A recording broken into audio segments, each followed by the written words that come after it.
Sempre pronti in 10 minuti, abbiamo 2 squadre da 8 persone fuori subito per intervenire con motopompe e tutti i mezzi, anche di notte al 100%. Silvio Palmieri è uno dei tanti volontari di protezione civile che rimarranno reperibili per tutta la notte. A Loria, così come in tanti comuni della Marca, i centri operativi comunali sono attivi senza soluzione di continuità per monitorare l'evoluzione di questa ennesima ondata di maltempo, con l'apertura dichiarata dal presidente Luca Zaia della sala operativa regionale. Quasi tutta la provincia ora rientra nell'allerta gialla per rischio idraulico, gialla e arancione sul fronte idrogeologico, che è poi quello più delicato, quindi bacini Alto e Basso Piave, Alto e Basso Brenta, Bacchiglione e Livenza Tagliamento. Nell'ultima ondata di maltempo, poco più di una settimana fa, Loria era finita sott'acqua in diversi punti. Le aree maggiormente delicate in zona industriale, dove ci sono i magazzini comunali, e sulla strada tra Ramon e Poggiana. Inevitabilmente torna la paura.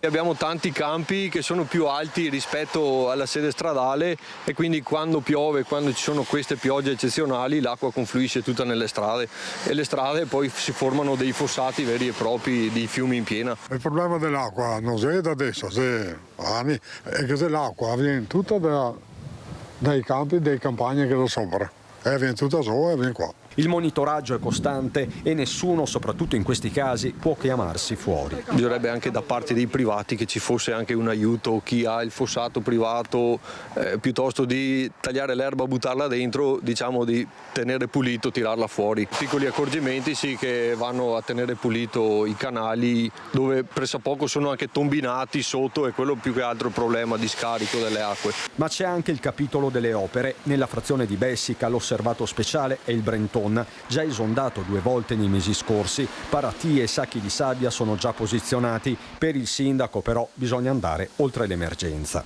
Siamo a chiedere agli enti competenti regionali e ai consorzi di bonifica la realizzazione quanto prima di una cassa di laminazione a nord dei nostri comuni. Sicuramente dobbiamo passare dagli studi ai fatti. E partiamo subito con Claudio Sartor, consigliere provinciale a Treviso Lega, anche assessore al sociale nel comune di Cornuda, ex sindaco, perciò sa di cosa parleremo questa mattina. Grazie Sartor di essere qui. Saluto anche Stefania Golisciani, sindaco di Casale sul Sile, che purtroppo non è potuta intervenire questa mattina, l'ho appena sentita perché sta appunto col Genio Civile monitorando la situazione che è veramente molto critica. Allora Sartor, intanto grazie, è un bel po' che non ci sentiamo, complimenti per la sua nomina in provincia, consigliere provinciale, vedrà che le arriverà anche una mail dove inviterò tutti i consiglieri provinciali, visto che qualcuno non sa che siamo all'interno della provincia di Treviso, l'unico ente benefico all'interno di un ente pubblico, per farvi capire l'importanza dell'Emporio Solidale all'interno di questo importante ente che spero diventi così. Allora Sartor, tanto buongiorno, grazie Sartor, grazie che mi ha invitato alla trasmissione, buongiorno a tutti i suoi ospiti. Allora Sartor, cosa dice? Allora si parla veramente di un problema idrogeologico veramente importante, ma sono anni che ne parliamo, si continua a passare il cerino, la colpa non è mai nessuna, alla fine si sente anche il cittadino dovrebbe fare la sua parte. Io sono convinta che il cittadino fa molto, sono convinta di questo. Sono convinta che qualcun altro dovrebbe agire di più, fare più prevenzione, più programmazione, perché noi paghiamo enti, consorzi, ma non sappiamo mai cosa fanno, perché non c'è la trasparenza dovuta, a mio avviso. Siccome noi paghiamo le tasse, avremo anche piacere di capire, visto che la fragilità di questo territorio, cosa si fa. Cosa ci dice Sartor? Prego, com'è la situazione del suo osservatorio?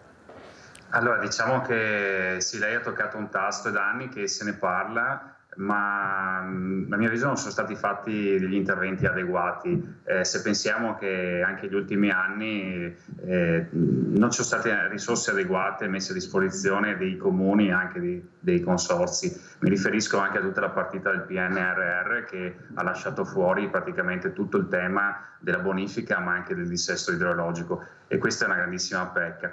Le do un dato che a volte a me ha fatto veramente arrabbiare: 110, no? Solo in provincia di Treviso sono state oltre 300 milioni di truffe accertate. Lei pensi se questi soldi fossero stati messi a disposizione per sanare il nostro territorio? Sarebbe stato tutto un capitolo, una storia diversa oggi. Però Sartor, quello che noi vediamo, ecco, dopo, ripeto, pagare questi enti, perché non sono gratuiti, non è volontariato, sono persone pagate, io quando li invito tutti dicono che fanno quello che devono fare, che ce la mettono tutta, però poi quello che noi vediamo quando giriamo per le strade, nei canali, nei fiumi, è il degrado totale quasi dappertutto. Allora c'è qualcosa che non torna. Chi fa cosa e chi controlla? Lei è stato sindaco, perciò esposti in prima persona, abbiamo sentito anche questa mattina quanti sindaci sono con le mani nei capelli perché si trova una situazione e non è facile oggi per oggi mettere le pezze dove non ne sono state messe da anni. Prego Sartor. I sindaci ci hanno messo sempre la faccia su questa partita, siamo i primi che usciamo quando ci sono queste situazioni e siamo i primi poi che si prendono anche i rimproveri da parte dei cittadini. In verità i comuni non hanno competenza su fossati e su questioni che interessano. Ecco, lo dica Sartor, perché qualcuno non lo sa, perché non viene mai spiegato niente. I sindaci non hanno potere dove Sartor. No, la gestione delle acque non è competenza delle amministrazioni comunali, che poi noi ci mettiamo la faccia perché naturalmente se il paese ti va sotto acqua ti ami la protezione civile e cerchi anche di fare gli interventi. Pensi che personalmente nel mio comune negli ultimi anni abbiamo fatto interventi per 5 milioni di euro sul dissesto idrogeologico, siamo riusciti a portare a casa anche un finanziamento importante che tra l'altro non è ancora completato nelle opere perché naturalmente è un lavoro da 3 milioni di euro, ma abbiamo intercettato noi il finanziamento e abbiamo cercato di fare il meglio. Naturalmente quando poi succedono queste calamità io veramente solidarizzo con tutti i miei ex colleghi, ma chiamo ancora colleghi perché naturalmente faccio amministratore pubblico magari in provincia, ma sono ancora dalla loro parte, e che effettivamente sono quelli che, ripeto, ci mettono la faccia quando la sera capitano queste cose. Sono loro che sono in prima linea, però ripeto, noi non abbiamo competenza, sono i consorzi, è il Genio e naturalmente altri enti, ma su questo non è una partita che i sindaci possono giocare, possono influenzare le scelte fino a un certo punto. Però Sartor, io dico sempre, visto che ho quasi sempre tutte le mattine sindaci, che voi avete una forza enorme, cioè i sindaci hanno una forza enorme. Quale? Che sono i cittadini che sono quasi sempre dalla parte del sindaco, anche perché è la persona con il quale riescono a interloquire, perché non è che ce ne siano altri, la provincia è un punto di domanda, non si sa ancora bene che fine farà e cosa diventerà. Regione non ne parliamo, a livello nazionale non ne parliamo, perciò voi, anche perché avete fatto squadra, c'è veramente questa squadra di sindaci che sta cercando di portare avanti i problemi del territorio, però forse siete troppo, perché lei è un ex sindaco ma fa sempre parte dell'amministrazione pubblica, troppo tiepidi, forse veramente per farsi sentire purtroppo in Italia bisogna usare il pugno di ferro e voi ce l'avete perché siete in tanti, se siete bravi siete rieletti dal cittadino perché il cittadino riesce a capire se avete seminato bene, non seminato bene, oppure i sindaci eleggono gli assessori che sono magari stati i sindaci, lei ha preso un assessorato anche molto delicato, importante che è il sociale, perché? Perché sa di cosa si tratta e pensa che anche lei sia il sindaco, capiate l'importanza di questo assessorato. Prego Sartor. Allora, dico una cosa però, non è vero che non si è proprio fatto niente, perché non si è fatto abbastanza ma non si è fatto niente, nel senso che gli investimenti ci sono stati.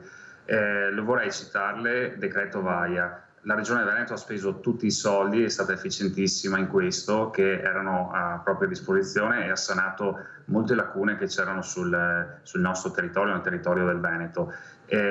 Bacini di laminazione, tante opere minori sono state fatte e oggi sono efficienti. Certo non bastano. Guardi, le cito anche il caso, oltre che naturalmente dei bacini di eliminazione, dei fossati, anche del dissesto idrogeologico in generale. Noi abbiamo tantissime strade, anche della provincia, tantissime, quelle soprattutto sulle zone pedemontane, che avrebbero bisogno di interventi importanti, soprattutto dopo le perturbazioni che ci sono state. Chiaro che mancano le risorse, cioè in questo paese se ne parla da anni di calamità, ma non si sono mai messe le risorse adeguate per intervenire, perché sono poi opere pubbliche che costano e che effettivamente hanno bisogno di milioni e milioni di euro per essere poi rese efficaci ed essere pronte per le calamità. Però Sartor, quello che io ho detto non è che non avete fatto niente, ho detto che forse qualcuno dovrebbe usare come sindaco e come sindaci di tutte le squadre il pugno di ferro. Perché? Perché ci si deve concentrare su quella che è una necessità, un'emergenza del territorio, non c'è niente da fare. E il problema idrogeologico è diventato un'emergenza. Basta vedere anche questa mattina, ecco, come sono presi i sindaci con le mani nei capelli, stanno tentando, ma se tu non hai fatto prevenzione prima, perché non hai avuto la possibilità di investire o di fare quelle opere, come dice lei, che dovevano essere fatte perché qualcuno non ha capito che forse si doveva concentrare su questo, non andiamo da nessuna parte. Ecco, concentrarsi su quello che veramente è l'emergenza, perché sennò non ne veniamo fuori. Perché continuamente noi, senza citare, perché per carità non si vuol fare polemica con nessuno, ma certe spese dovrebbero essere tagliate e messe a disposizione su quella che è la necessità del territorio, l'emergenza del territorio. No, non è che perché uno, per avere visibilità in comune, in provincia, in regione, a livello nazionale, si deve concentrare su quello che fa comodo a lui per essere rieletto, per avere la poltrona. Qui bisogna che tutte le forze si uniscano per il bene della comunità, quello che fanno quasi tutti i sindaci, l'ha detto lei. Noi, anche se non è il nostro ruolo, capiamo l'importanza e ci mettiamo la faccia e non solo cerchiamo di avere anche dei contributi, o sbaglio, Sartor? Sì, assolutamente sì, dove è possibile naturalmente si pescano e a volte ci si sostituisce anche a chi dovrebbe fare le opere. Ecco. È chiaro che quando c'è necessità, c'è necessità. Però ritorno al punto iniziale che lei che ha toccato benissimo, non è che non si è fatto niente. Sicuramente, però è vero che non sono state messe risorse adeguate. Io, guardi, torno sul discorso che le ho fatto prima.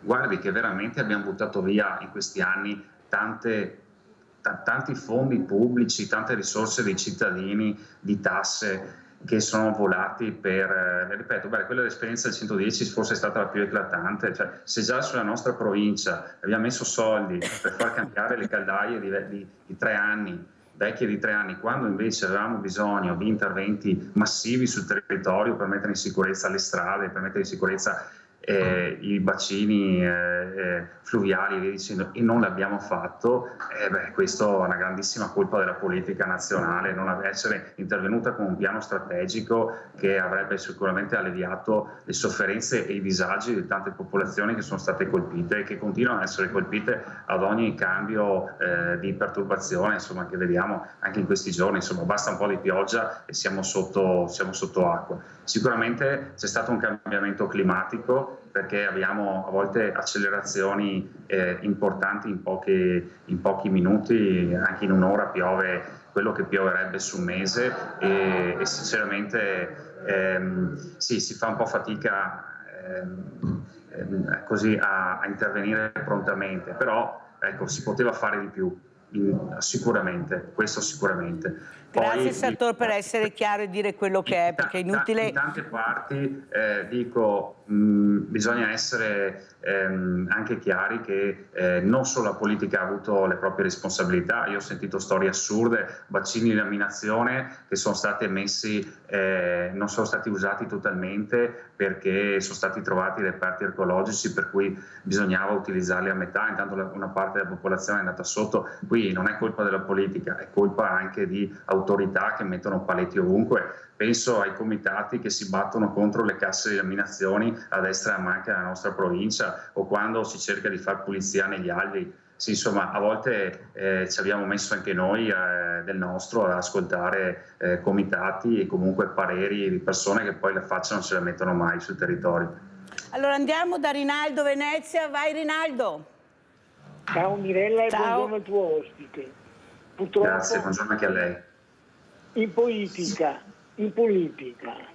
se cambiare la musica, va bene, se cambiare i suonatori, ma la musica è sempre quella. Adesso i volcresi accise, gli avevano cavato via tutto qui di destra, invece più le tasse che avevano da fare sacrifici. Gli altri che avevano, non so, 1.700, 800 euro, noi altri che abbiamo fatto mettere cosa le liga sul mangiare, sul latte, su tutto. E ho richiamato 20.000 euro quindi al mese di stipendio, perché mi cercava via 5.000 euro dai guariti. Ma le cose che non parlare. E dopo, sì, è vero che piova della volta, non è qui adesso, ma dai 50 anni gli scienziati mi dicono che andremo a finire così. E difatti, se 30 anni si deve marmorare e dire poco alla volta e si chiuderà, non ci sarà più ghiacciaio. Ed è vero, perché se è successo questo, è ora. Lo sappiamo benissimo perché cosa che sarà fra 3 anni. Ancora peso di adesso, è ora. Bisogna che ci concentriamo sull'acqua, perché il fuoco ti ostui, ma l'acqua non è forma nessuno. L'acqua va dappertutto, l'acqua non si può fermare. Bisogna fare invasi, bisogna fare quello che c'è da fare, per andare avanti, perché sennò purtroppo, va bene, è sempre peso. Io ho fatto Venezia nel 500, in mezzo al fango, non siamo buoni adesso con le tecniche che avevamo, gli arnesi da poterli fare. Chiediamo la priorità ai sindaci. Giustamente un sindaco deve avere il potere di decidere lui, non deve essere sottomesso agli altri, perché il sindaco è l'ultimo, quello che deve fare tutto e da pagare tutto. E ora bisogna alzare e a maniera di poter rimediare, perché tutti quelli che si hanno per qualsiasi roba va dal sindaco, e il sindaco va dagli strumenti per cercare di fare qualcosa. Ma se non io ho questo potere, cosa ne mi serve di parlare? È sbagliatissimo. Bisogna fare a casa, su una casa, si dia un buso su una casa, sul tetto, non metto e salotto nuovo. Stropperò il buso o no? E allora bisogna, noi il sindaco, e la politica non si è interessata a tutte queste robe qua. Si è interessati alla visibilità, ai Salvini, hanno fatto perdere milioni di voti. Era in cerca di fare il ponte di Messina che non avevo neanche ora. Siamo già fatti con i treni. Gli fa 4 ore in base i treni che non partivano, che era un casino. E ora che ministro zero? Ma che c'è vergogna? Ma cosa ne mi cerca? Intanto sulla Lega Veneta Salvini Portorsea. Allora non entriamo in politica, Rinaldo, perché i problemi sono altri questa mattina, perché sennò non ne veniamo fuori. Ecco, noi dobbiamo parlare dell'emergenza del territorio. Grazie Rinaldo. L'unica veramente puntualizzazione che va fatta, che è importante, che ha detto Rinaldo, l'acqua non si ferma. Infatti ho avuto il coordinatore della protezione civile di Treviso, Mastro Nicola, che ha detto il fuoco lo fermi, l'acqua non la fermi. Però quello che emerge, Sartor, è che il cittadino è veramente depresso, mortificato, basta vedere anche le interviste, perché andare sott'acqua, perdere tutto, guardate che veramente diventa un disagio anche psicologico terribile. Prima che hai veramente quello che ti dovrebbe aspettare di diritto, ci vuole una documentazione con una burocrazia incredibile, tanto prepara, fai con la testa che è da tutte le parti su quello, non proprio sulla burocrazia. Anche qua Sartor, lei è stato sindaco, ma uno è penalizzato e deve fare un iter burocratico incredibile, poi prima che arrivino i soldi hai voglia e poi quello che arriva non ti basta neanche per prendere un salotto nuovo. Prego Sartor. No, i soldi non arrivano. Io ho avuto 2 emergenze nel territorio da quando ero sindaco, naturalmente in 10 anni, ma guardi, emergenza anche grandi. Nell'anno scorso, più di un anno fa, insomma, non l'ultima estate, quella precedente, abbiamo avuto anche l'emergenza della Grandine, non so se si ricorda, sì. Poi ci sono state 2 esondazioni, però guardi, soldi non sono mai arrivati. Avete sentito? Infatti cosa ho detto? Prima che arrivino e si arrivano. Naturalmente noi attiviamo tutte le procedure del caso, la Regione attiva l'emergenza, noi naturalmente ci attiviamo con i cittadini, raccogliamo tutto, mettiamo a disposizione gli uffici. Io non ho mai visto arrivare niente, né i cittadini né nemmeno le amministrazioni, perché anche noi naturalmente abbiamo i nostri danni e i servizi che poi devono essere rimessi a posto già il giorno dopo. Ecco. Sì, pensi che insomma, anche in questo periodo ci sono comuni che sono andati sotto acqua 2-3 volte, penso alla fascia attorno al Muson per quanto riguarda le zone più vicine a me. Sì, quindi è un disagio molto importante per i cittadini, costi su costi che poi insomma, nessuno ti rifonda, neanche dopo anni. Allora andiamo a vedere anche un altro servizio del Maltempo, proprio dove c'è anche la sindaca Golisciani che doveva essere qui questa mattina, ma capite bene il problema che c'è. Andiamo a vedere il servizio Casier Casale Maltempo. Ci troviamo un'altra volta in una situazione che richiede un approntamento di mezzi e uomini in breve tempo, perché abbiamo aperto il COC e abbiamo il Sile che si sta alzando. Monitoriamo ovviamente tutte le zone che presentano come sempre delle criticità da questo punto di vista, anche il Sile è sorvegliato speciale e siamo pronti all'occorrenza. Casale sul Sile ed altri comuni della Marca sono in preallarme causa maltempo. Le piogge stanno facendo salire il livello di molti fiumi. Sotto osservazione della Protezione Civile anche Casier, Silea e Preganziola, dove sono stati aperti i centri operativi comunali per coordinare eventuali interventi di emergenza. Sotto la lente della Protezione Civile ci sono i numerosi corsi d'acqua che li attraversano, tra cui il Sile, il Muson e il Melma. La minaccia di esondazioni è reale e imminente se le condizioni meteorologiche non migliorano rapidamente. Sicuramente il fatto che ormai il clima si sia attestato, nel senso di avere delle forti bombe d'acqua improvvise che in breve tempo fanno venire giù tanta acqua, sicuramente non ci consente a volte di agire in maniera efficiente, anche perché ovviamente noi siamo un comune con 15.000 abitanti, abbiamo una protezione civile sempre vigile e allerta, però ovviamente abbiamo necessità comunque di poter prevenire quantomeno un po' gli eventi, ed è per questo che avevamo chiesto l'idrometro a Casier, l'installazione dell'idrometro a Casier, per capire bene l'innalzamento del Sile. La notte del 23 settembre è ancora viva nella memoria di Silea, quando una bomba d'acqua ha gonfiato il Melma vecchio che, esondando, ha sommerso diverse zone della città. Anche in questo caso la sindaca Rossella Cendron, per precauzione, ha allertato la Protezione Civile. Il livello del Melma è attualmente a 1,83 metri, ma in aumento. Se le piogge si intensificheranno o non cesseranno nelle prossime ore, la situazione potrebbe diventare critica. Non siamo preoccupati se la densità della pioggia è abbastanza tranquilla e duratura anche nel tempo, perché il deflusso c'è, la polizia c'è, a parte qualche fossato che non abbiamo fatto tempo anche a livello di privati a farlo, ma verrà monitorato. Quest'altra preoccupazione che rimarrà è quella dell'intensità della pioggia, che non ci capiti una bomba d'acqua come è successa la settimana scorsa. Quella è la preoccupazione, perché in mezz'ora non può capitare un quantitativo che magari ce l'abbiamo nell'arco di un mese. I sindaci fanno appello per ottenere al più presto un piano regionale di protezione civile per il rischio idrogeologico, per evitare che situazioni come quella del 23 settembre possano ripetersi. Allora, abbiamo sentito sia il sindaco di Casale Stefania Golisciani che il sindaco di Casier Cararetto, che sono molto preoccupati. Cararetto ha detto una cosa a Sartor, ha detto: se capita un'altra, lui ha chiamato bomba d'acqua ma si chiama nubifragio, noi siamo molto preoccupati perché non siamo in grado di gestire la situazione. Ma allora, se capita o se capiterà, dobbiamo per forza andare tutti sott'acqua, oppure è il caso, come ho detto prima, di concentrarci su quello che si deve fare?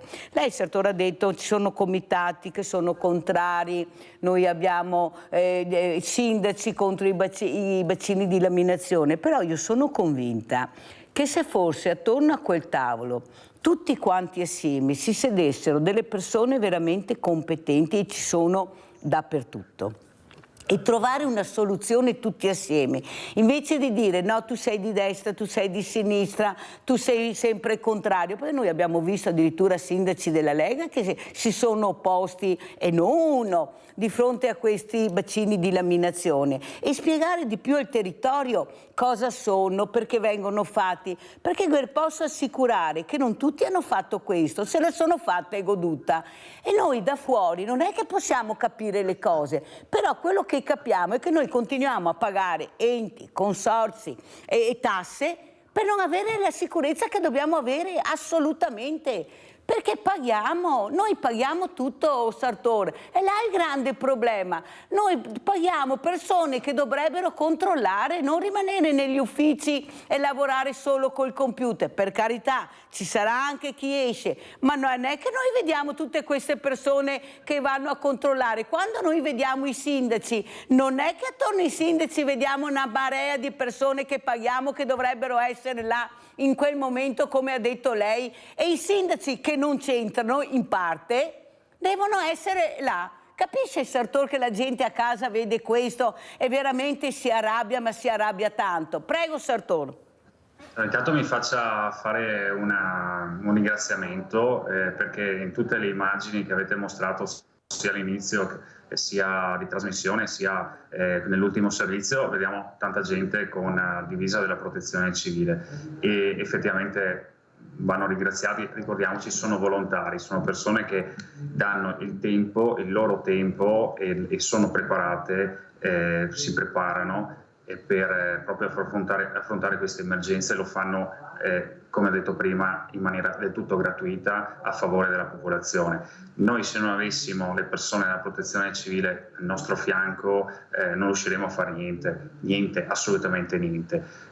Sono loro che intervengono, spostano i mezzi, mettono i mezzi, sanno utilizzare naturalmente i mezzi che poi, tipo l'idrovoro in questo caso, sanno darci una mano per spostare magari la viabilità dove ci sono delle problematiche. Fanno tutto quel lavoro che veramente è necessario in quei momenti là. E guardi, io ho sempre detto, anche quando facevo la campagna elettorale, toglietemi tutto, non toglietemi la protezione civile, perché senza di questa effettivamente avremo sicuramente una mano monca, ecco, in tutte queste situazioni, ma non solo. Quindi me li faccia tutti ringraziare, ecco, perché veramente sono delle persone speciali delle nostre comunità.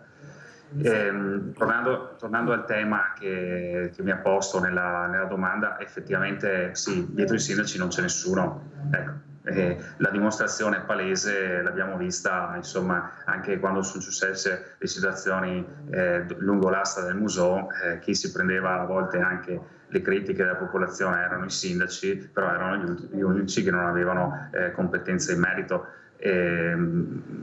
E questo è un po' il dramma che avviene in queste condizioni. Sulla invece la considerazione che ha fatto sulle persone competenti, bisogna mettere persone di buon senso, non solamente le competenti, perché spesso chi ha la competenza è proprio chi in questi casi tira indietro. Ha tirato indietro, solleva problemi, come l'ho detto prima. Se ci sono casse di espansione che vengono utilizzate per metà della propria potenzialità, perché si trovano dei reperti archeologici, ma intanto va sott'acqua a metà popolazione tra Castelfranco e i paesi limitrofi, insomma, qualcuno deve anche dire che, insomma, le responsabilità si deve anche prendere ogni tanto. Allora, Sartor, lei ha detto una cosa importante, però io sono convinta che a casa non lo sanno. Allora, il mondo del volontariato. C'è un mondo del volontariato che prende sovvenzioni, C'è un volontariato puro che non prende niente, così vale anche per la protezione civile. C'è una protezione civile che viene pagata e una protezione civile che è puro volontariato. Però questo non viene mai spiegato. E qua lavoro a 360 gradi. Allora noi dobbiamo capire, e io lo dico quasi tutte le mattine, Sartor, chi fa cosa e chi è. Perché se tutti facciamo tutto e nel caglierone mettono dentro tutto, noi non sapremo mai chi sono le persone, chi sono le associazioni pagate e retribuite anche nel mondo del volontariato, comprese le cooperative, perché qui si fa una confusione terribile.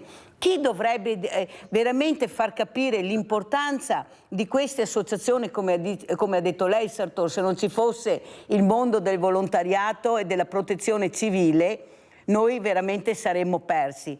Però a questo punto io direi anche di spiegare bene cos'è la protezione civile, cosa fa, chi sono le competenze, perché noi oltre all'assessore Bottacin oppure ai coordinatori qualche volta che incontriamo non è che siamo così competenti. Noi vediamo i sindaci che sono responsabili della protezione civile quasi sempre e là si ritorna dal sindaco sempre e là si ritorna sempre dal sindaco. Però fare un po' di chiarezza anche a casa a quelli che ascoltano chi fa cosa e chi è, non è che sarebbe così male. Cosa dice Sartor? Sì, chiaro. Beh, allora c'è sicuramente una cabina di regia che è regionale e che coordina tutta la protezione civile. Poi la protezione civile è divisa naturalmente per aree e poi non è univoca. Quindi ogni comune ha la sua protezione civile, il sindaco è a capo della protezione civile.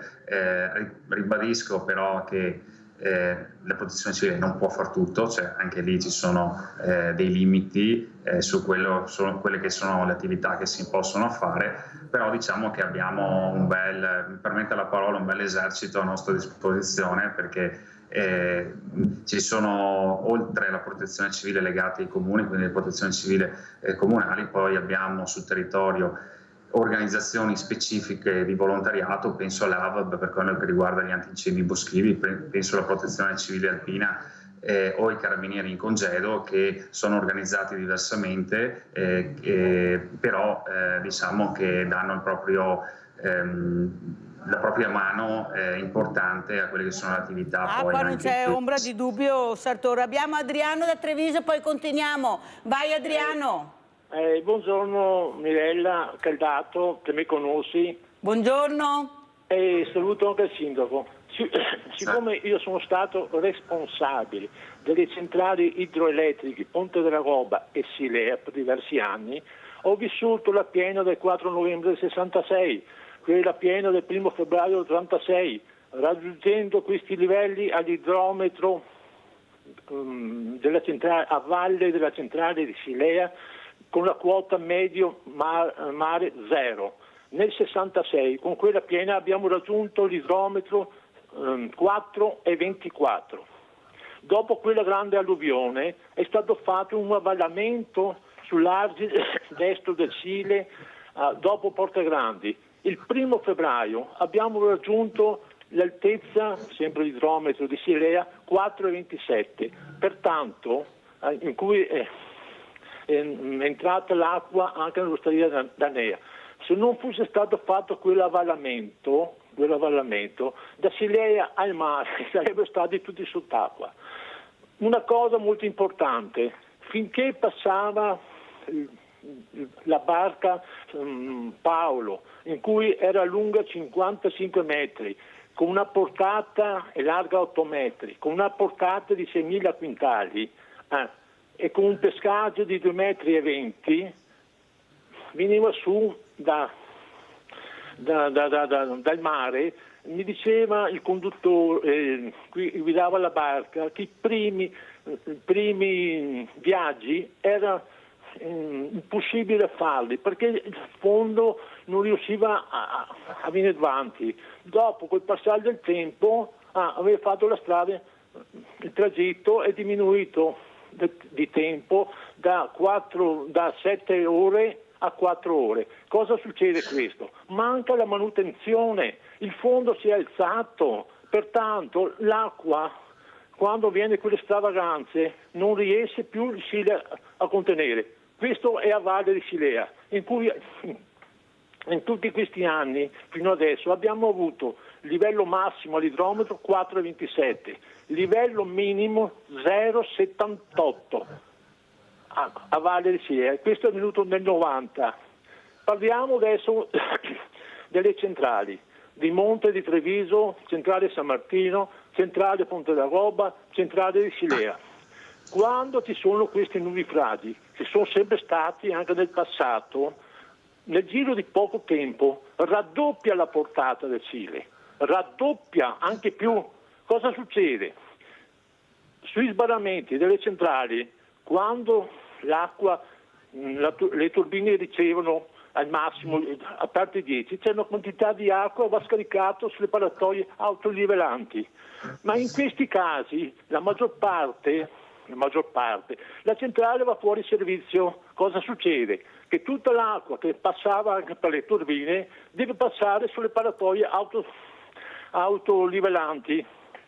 In quel momento si ha un alzamento sul sbarramento della centrale di 20-30 cm che io l'ho più volte riscontrato, e questo alzamento cosa comporta? Che a 1 chilometro più alto, più a monte, abbiamo un livello molto superiore.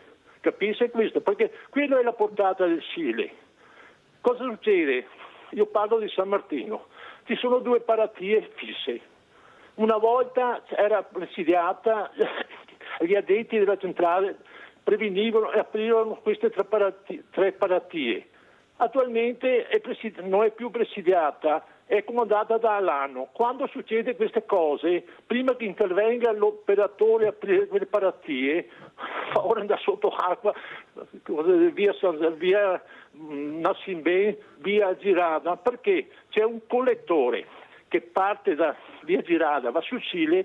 A questo punto il livello del Sile è molto più alto, il collettore immerso non riesce a scaricare, addirittura fa il senso contrario. Allora io ho detto anche a certe autorità, bisognerebbe automatizzare quelle 3 paratie di San Martino, mettere dei sensori a monte in modo che quando il livello del Sile si alza un certo quota, di aprire quello lì e dare la possibilità, in questo modo la paratoia autolivelante in caso di fuori servizio sia libera per scaricare l'acqua. Tutto qui.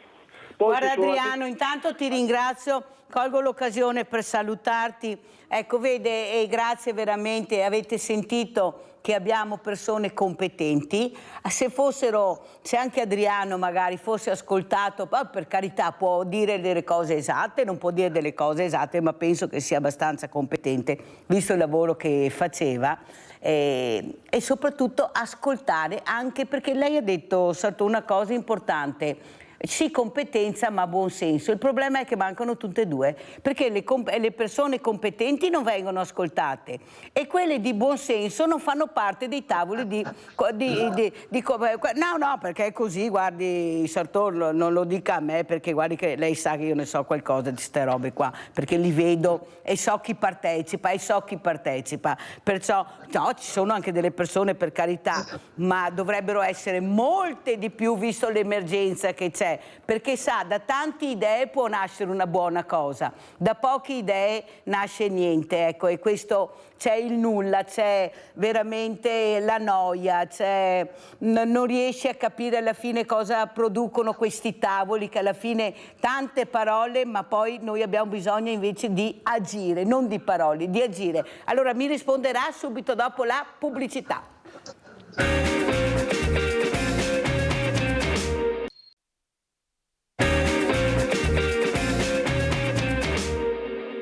Questo è un po' un campo che consente all'acqua del Sile di poter appunto espandersi. Il problema è che ora è totalmente bagnato, quindi non riuscirà ad assorbire il quantitativo d'acqua che si prevede che dovrebbe venire giù nei prossimi giorni. Quindi siamo ragionevolmente preoccupati, però siamo pronti e ci prepariamo al peggio.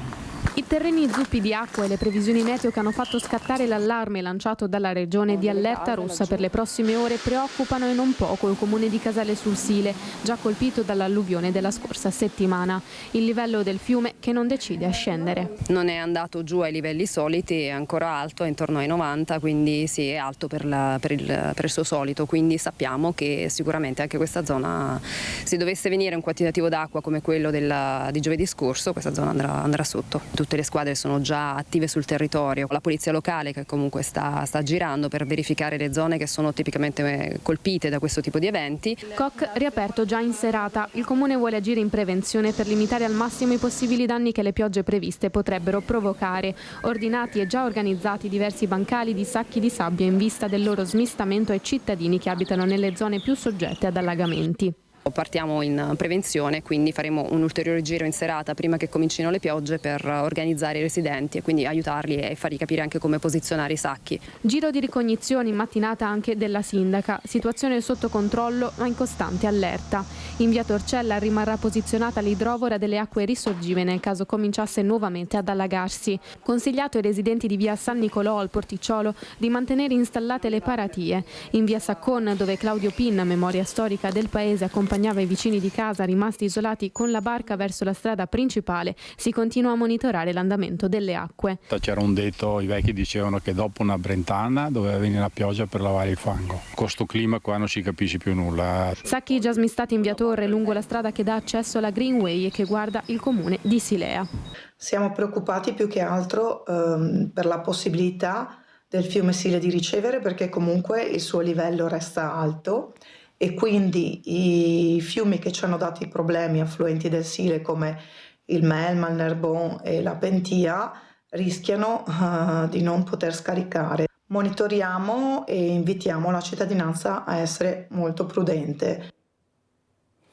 Allora Sartor, io sono sconvolta veramente perché con tutto il rispetto che posso avere per questi sindaci poveretti che veramente ce la stanno mettendo tutta e di più, con tutto il rispetto che posso avere anche per la protezione civile che, come abbiamo spiegato prima, se non ci fosse dovremmo inventarla, ma noi abbiamo bisogno di persone veramente competenti con mezzi. Noi non dobbiamo sentire cosa ne pensa il sindaco, che di sicuro non ha studiato idrologia, rarissimi penso, e cosa fare nel territorio. Noi abbiamo bisogno di persone che sappiano nel momento che arriva quest'acqua, avete visto, fa paura e non si ferma, di persone veramente che sanno quello che dicono con mezzi adeguati. Noi abbiamo snaturato i vigili del fuoco, sindaco. I vigili del fuoco erano diventati l'ultimo anello della catena. Io mi ricordo anni fa che li ho addirittura premiati tanti anni fa, non avevano neppure le divise. Guardate, erano in Piazza dei Signori che protestavano veramente. Guardate, sono passati anni, ma io me le ricordo queste cose, non sono mica dimenticata. Li ho premiati, avevo l'associazione Treviso Viva, mi ricordo. Li ho premiati con le forze dell'ordine. Noi abbiamo queste persone che veramente quando si muovono sanno come muoversi. Dovevamo dotarli di mezzi, perché loro fanno dei percorsi veramente importanti, Sartor. Invece abbiamo snaturato tutto quello che funzionava nel nostro paese, nel nostro territorio. Questo è il problema che abbiamo noi, abbiamo snaturato le competenze, quelli che sapevano. C'è un caos totale dappertutto, dalla forestale, dappertutto. Prego, Sartor. Sì, una considerazione che mi viene in mente. Ricordiamoci, la protezione civile e il vigile del fuoco sono, permettetemi di dire, l'ultima spiaggia, cioè quando succede l'evento li mandiamo fuori e naturalmente si risolvono le situazioni per quanto possono.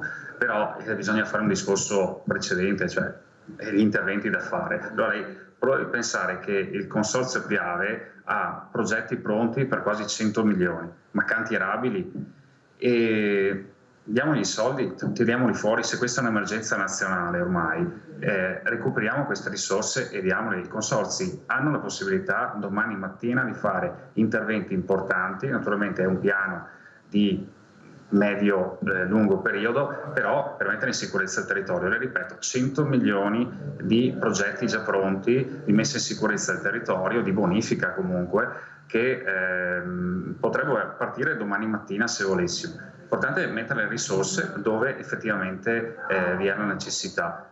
E questo non accade, cioè non c'è una lira su questo fronte, come quello in generale, ma io le ho parlato anche delle strade a volte che in alcune parti anche della nostra provincia rischiano molto a seguito di queste perturbazioni, però non c'è una lira a disposizione per questo. Quindi sì, è vero, i mezzi, la protezione civile, però se facessimo gli interventi prima forse eviteremo anche di mandare fuori ogni volta in estrema necessità i nostri volontari che naturalmente si fanno in 4, ma ripeto, dovrebbe essere l'ultima spiaggia prima in certe situazioni.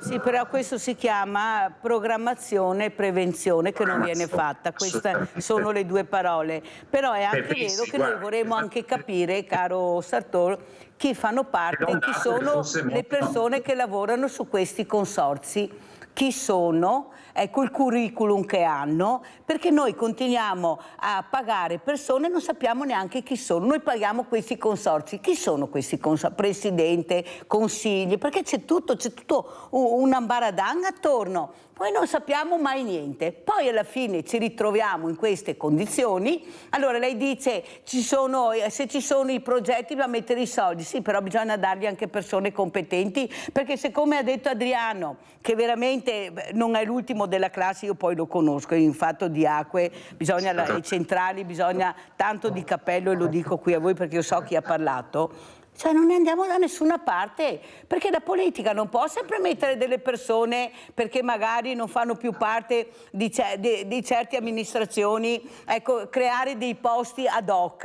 Noi abbiamo bisogno su questi consorzi di persone veramente competenti e brave, ma con fior di lauree, che sappiano cosa si deve fare per la programmazione e la prevenzione, per non arrivare all'emergenza. Ma se noi mettiamo persone e paghiamo persone che non sanno neanche di cosa stanno parlando, caro Sartor, qui non ne verremo mai fuori in questo paese. E se va avanti così vedrete cosa succederà, vedrete. Io non è che faccio allarme, ma io sento i ricercatori, gli scienziati che hanno già programmato e previsto cosa succederà. E se non si interviene subito non ce n'è più per nessuno. Sartor, come ci saluta?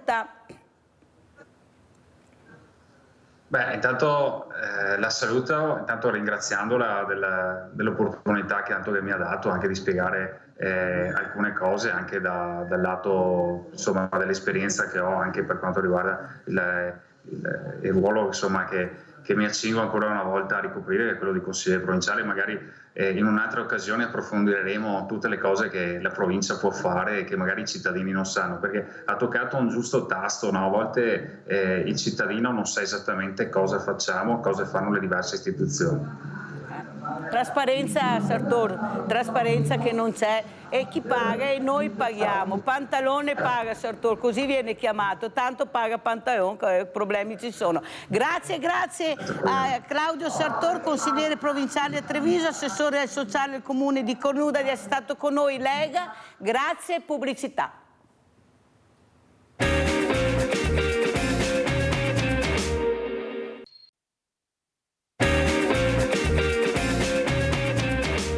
Partiamo con altri due graditissimi ospiti. Abbiamo in presenza l'avvocato Andrea D'Angelo, promotore proposta di legge Liberi Subito Fine Vita.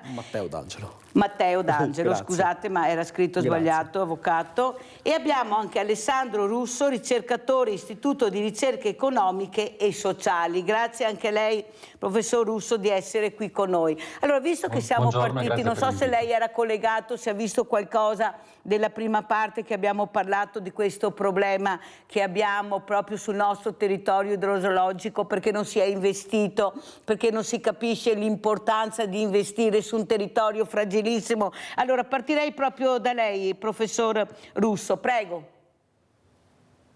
Sì, su quale tema? Su quello che sono gli investimenti che dovrebbero essere fatti per la sicurezza del paese e non sono stati fatti. Ecco, perché non si riesce a capire che c'è un'emergenza veramente grande e si devono fare gli investimenti, perché anche queste sono politiche economiche, ricerche economiche che sono molto chiare, sono gli investimenti da fare. Prego. Sì, sicuramente è un tema, come sappiamo, per il nostro paese molto, molto importante e effettivamente i cambiamenti climatici a cui appunto stiamo andando incontro impongono un certo tipo di investimenti, insomma, che effettivamente non sempre vengono fatti. E quindi sì, lo vediamo in questi giorni anche con quello che è successo in Emilia Romagna e anche in Veneto, insomma. Secondo lei sì. Cos'è che non riescono a capire? Perché è inutile che ce la giriamo, qui è la politica che deve intervenire. Gli investimenti arrivano da là, dalle stanze dei bottoni, sia a livello nazionale che a livello regionale, la provincia non sappiamo cosa sia, i comuni sono i sindaci che abbiamo sentito, anche il Sartori ha detto non è proprio che sia il sindaco che ha questa competenza e sono gli unici che vediamo nel territorio. Ecco, queste ricerche economiche e sociali, professor Russo, ci spieghi un pochino cosa sono, perché gli addetti ai lavori sanno, ma a casa devono anche capire. Prego. Sì, no, dicevo che qua in Friuli Venezia Giulia abbiamo abolito le province, quindi non abbiamo più neanche le province, a volte ci sono anche problemi proprio nell'organizzazione. Incredibile. Vabbè, insomma, il Veneto è un'altra questione. E sicuramente insomma, sappiamo anche che siamo in una fase, ne parlava Giorgetti, il ministro ieri, che nonostante tutto, insomma, anche dal punto di vista economico la situazione delle finanze non è così nazionali, non è così florida, e quindi si parla di sacrifici, però insomma le priorità, visto che poi abbiamo avuto anche una serie in questi anni col PNRR di finanziamenti, di possibilità di investimento, che effettivamente forse le priorità non sono sempre state centrate sui temi veri, insomma, più importanti, dove invece appunto come il dissesto idrogeologico è una delle questioni che si pone sempre più per quanto riguarda l'attualità anche non solo del nord e del nord-est, ma nazionale, insomma. Senta, professor D'Angelo, queste ricerche economiche e sociali cosa dicono? Professor D'Angelo, sono russo comunque. Scusi Ferrara, scusi perché mi hanno invertito la locandina, vada tranquillo. No, diciamo che non è che abbiamo fatto delle ricerche proprio in questo ambito, noi ci occupiamo più di temi economici e sociali, quindi del mercato del lavoro, dell'economia, della demografia, che era uno dei temi forse che dovevamo toccare anche oggi, insomma, dell'invecchiamento della popolazione, della presenza straniera sempre più, insomma, importante anche dal punto di vista economico, visto che poi mi ricollego all'attualità, c'è stata proprio questa conferenza stampa del governo 2 giorni fa, in cui si parlava proprio di questo allentamento con la possibilità maggiore per i lavoratori stranieri di rimanere, anche gli stagionali sto parlando, di rimanere nel nostro paese anche dopo che è scaduto il contratto di lavoro, e quindi hanno 2 mesi di tempo poi, quindi un po' più di tempo rispetto al passato per trovare una nuova occupazione, che è una delle questioni sempre più pressanti per quanto riguarda soprattutto poi il Friuli Venezia Giulia, il Veneto un po' meno, ma comunque c'è un problema di difficoltà di trovare proprio, di reperire in tantissimi settori, in tantissime mansioni, a cominciare da quelle meno qualificate a quelle più qualificate, proprio il personale, cioè le aziende fanno fatica a trovare il personale. Non tanto per la mancata o l'insufficiente preparazione delle persone, ma proprio per la mancanza fisica delle persone, dei giovani, insomma, in molti settori, come per esempio il turismo, ma anche, non so, pensiamo alla sanità, dagli operatori sociosanitari, gli infermieri, ai medici, e c'è una carenza, tant'è vero che si vanno a cercare in paesi in Perù per esempio, o in paesi nell'America Latina molto lontani, insomma, quindi c'è una questione, se la proiettiamo nei prossimi decenni, che sarà sempre più difficile da affrontare. Sarei arrivata a questo, non è che mi ero ecco. dimenticata di quello che si occupa, è che ho aperto questa mattina e visto che qua questa mattina sta diluviando ancora qui nel Veneto, specialmente a Treviso, io sono molto preoccupata, Russo, per quello sono partita chiedendole questo, perché lei vive anche se è a Udine, però il territorio è questo. Purtroppo abbiamo sentito anche con le mareggiate anche da voi cosa è successo anche nelle spiagge, dappertutto. Il problema è capire dove qualcuno vuole andare a parare. Poi sarei arrivata anche di quello che si occupa, che è questa importanza di numeri che abbiamo, di persone che potrebbero anche lavorare, ecco, dare anche diritto e dignità a queste persone. Invece abbiamo dei paletti incredibili che per arrivare a questo, chissà quando arriveremo con questi permessi di soggiorno, con queste cittadinanze, veramente non riusciamo a capire, visto la denatalità e i numeri che abbiamo di persone diversamente giovani con gravi problemi, nel silenzio totale della politica che dovrebbe intervenire. Allora, grazie veramente al momento Russo, e passiamo all'avvocato D'Angelo, che è promotore appunto del fine vita Liberi Subito. Ma siamo proprio liberi, avvocato, oppure possiamo toccare qualsiasi tasto dove mettiamo mano? Proprio la libertà non ce l'abbiamo, guai se parliamo perché nessuno ci ascolta, chi se ne frega. Non siamo liberi e pare che lo Stato abbia paura di dare libertà ai cittadini. E rispetto al Nord Europa, ma il professore poi potrebbe spiegarcelo bene, la libertà di autodeterminazione e di scelta del cittadino è cosa di cui lo Stato ha molta paura. E in tema di fine vita è esemplare, insomma, ciò che è accaduto in Veneto, ma ciò che accade in tutta Italia.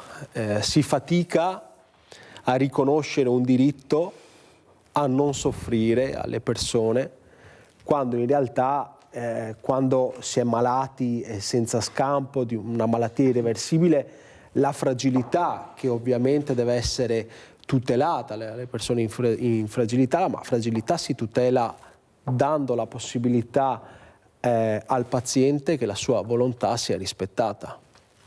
Alla fine la volontà del singolo deve essere regina, soprattutto quando non viola i diritti e i confini degli altri. Allora, avvocato Matteo D'Angelo, che abbiamo, cominciamo a mettere i puntini sulle i.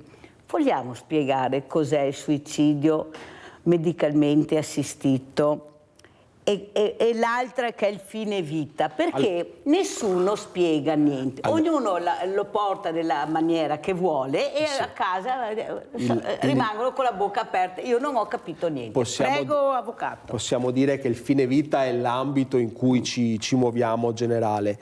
Il suicidio medicalmente assistito è una particolare procedura medica che è finalizzata a procurare la morte volontaria e si differenzia dall'eutanasia fondamentalmente per una questione: mentre nell'eutanasia c'è l'intervento del terzo diretto a provocare la morte, nel suicidio medicalmente assistito è il singolo che chiede di morire e che gli viene riconosciuta la possibilità di morire, che si infonde il farmaco letale con l'aiuto del medico. Quindi la differenza fondamentalmente è questa. Poi nell'ambito più generale del tema della fine vita rientrano anche le disposizioni anticipate di trattamento, quindi il cosiddetto testamento biologico, le cure palliative e tutto questo ambito, insomma. Ecco. Quindi questa è la questione generale. In Veneto si è fatto un gran parlare, grazie alla volontà di decine di migliaia di veneti, di 9.000 e passa veneti che hanno firmato la nostra proposta di legge per rendere effettivamente fruibile il suicidio medicalmente assistito, che è già riconosciuto come diritto da una sentenza della Corte Costituzionale, la 242 del 2019, la famosa sentenza Cappato DJ Fabo Antoniani, che stabilisce che il reato di aiuto al suicidio è scriminato qualora vi siano 4 presupposti da verificare per il tramite del servizio sanitario, che è la presenza di una malattia irreversibile e non terminale, irreversibile, che causa sofferenze fisiche o psicologiche, e io pongo sempre l'accento su questa O, perché poi ne parleremo su quella che è la questione a livello nazionale, come questa O può creare delle difficoltà e delle discriminazioni. Ascoltate bene. In pazienti, sofferenze quindi fisiche o psicologiche che il paziente ritiene intollerabili, quindi già su questo la Corte Costituzionale dice non è un terzo che deve ritenere se la sofferenza del singolo è tollerabile o no, è il singolo. Tenuti in vita da trattamenti di sostegno vitale, c'è stata una recente sentenza della Corte Costituzionale, la 135, che amplia il concetto, questo concetto che era oggetto di discussioni e di numerosi dinieghi che poi hanno portato anche a numerose disobbedienze civili che hanno poi investito i tribunali e vari giudici per le indagini preliminari di tutta Italia a capire che cosa significasse questo trattamento di sostegno vitale, casomai dopo lo spieghiamo, in persone che sono in grado di autodeterminarsi e quindi pienamente libere e consapevoli, insomma, che siano pienamente in grado di intendere e di volere. Questi sono i 4 requisiti da accertare per il tramite del servizio sanitario, quindi ponendo una richiesta all'ASL di competenza, l'ASL è tenuta a verificare queste condizioni. Qual è il nodo? Uno dice, vabbè, ma allora è tutto a posto. No. No, non è tutto a posto perché non c'è nessuna norma che disciplina la procedura che le ASL debbano seguire, ma soprattutto le tempistiche. Voi tenete presente che nel momento in cui una persona malata decide di fare richiesta di verifica delle condizioni, di verifica delle condizioni, perché la Corte dice che si ha diritto a vedersi riconosciute, vedersi verificate quelle condizioni e se sussistenti ad accedere al trattamento, non c'è nessuna norma nazionale e regionale che disciplini la procedura che le ASL devono seguire, ma soprattutto le tempistiche. Perché sono così importanti le tempistiche? Per 2 ordini di ragioni. Il primo è che nel momento in cui la persona malata fa la domanda, già in quel momento reputa intollerabile la propria sofferenza. Quindi 1 giorno, 2 giorni, 3 giorni diventano veramente insopportabili. E poi nei fatti, nella pratica, ciò che poi ha portato in tutta Italia a esserci azioni di disobbedienza civile volte quindi all'espatrio e a ottenere l'aiuto alla morte medica volontaria in Svizzera, o a numerose diffide alle ASL o ricorsi ai tribunali ordinari o denunce addirittura per torture, perché le ASL impiegavano 2, 3, 6, 8 mesi, 2 anni, come nel caso di Federico Carboni nelle Marche, dove lui aveva riconosciuto il diritto, quindi la sussistenza di tutti i requisiti, il diritto ad accedere all'aiuto alla morte medica volontaria, ma l'ASL non decideva quale farmaco utilizzare. Avete capito? Al momento ci fermiamo qui, poi vedremo anche altre cose. Adesso passiamo all'ospite, al professor appunto Russo, per capire allora il suo ruolo. Allora, oggi i nuclei con 4 persone sono considerati numerosi, eppure un tempo era la normalità. Ma un tempo forse, professor Russo, ecco, che noi rimpiangiamo a volte, ecco, questa persona era più ascoltata perché c'era un nucleo, c'era una comunità che la supportava anche in caso di necessità.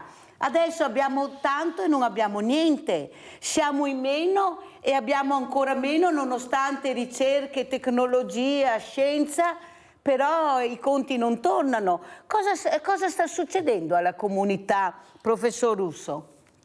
Diciamo sì, insomma i tempi andati sono sempre rimpianti perché eravamo più giovani e quindi per definizione, però è vero che c'è stato un mutamento molto forte nella società e quindi sappiamo che effettivamente, come diceva lei, ormai i nuclei di 4 persone, che una volta erano quasi lo standard, sono diventati, insomma una volta diciamo c'è stato, ci riferiamo agli anni 60 soprattutto e agli anni 70 quando c'è stato il boom anche non solo economico negli anni 60 ma anche di nascite. Già negli anni 70, dalla seconda metà degli anni 70 c'è stata un'inversione di tendenza, quindi una diminuzione appunto nelle nascite, di cui adesso paghiamo e vediamo le conseguenze, perché a parte insomma una parentesi negli anni 90, in parte negli anni 2000, grazie all'immigrazione che ha un po' bilanciato questa questa emorragia, diciamo, demografica, di fatto siamo di nuovo, anche a livello nazionale, in una fase di calo delle nascite.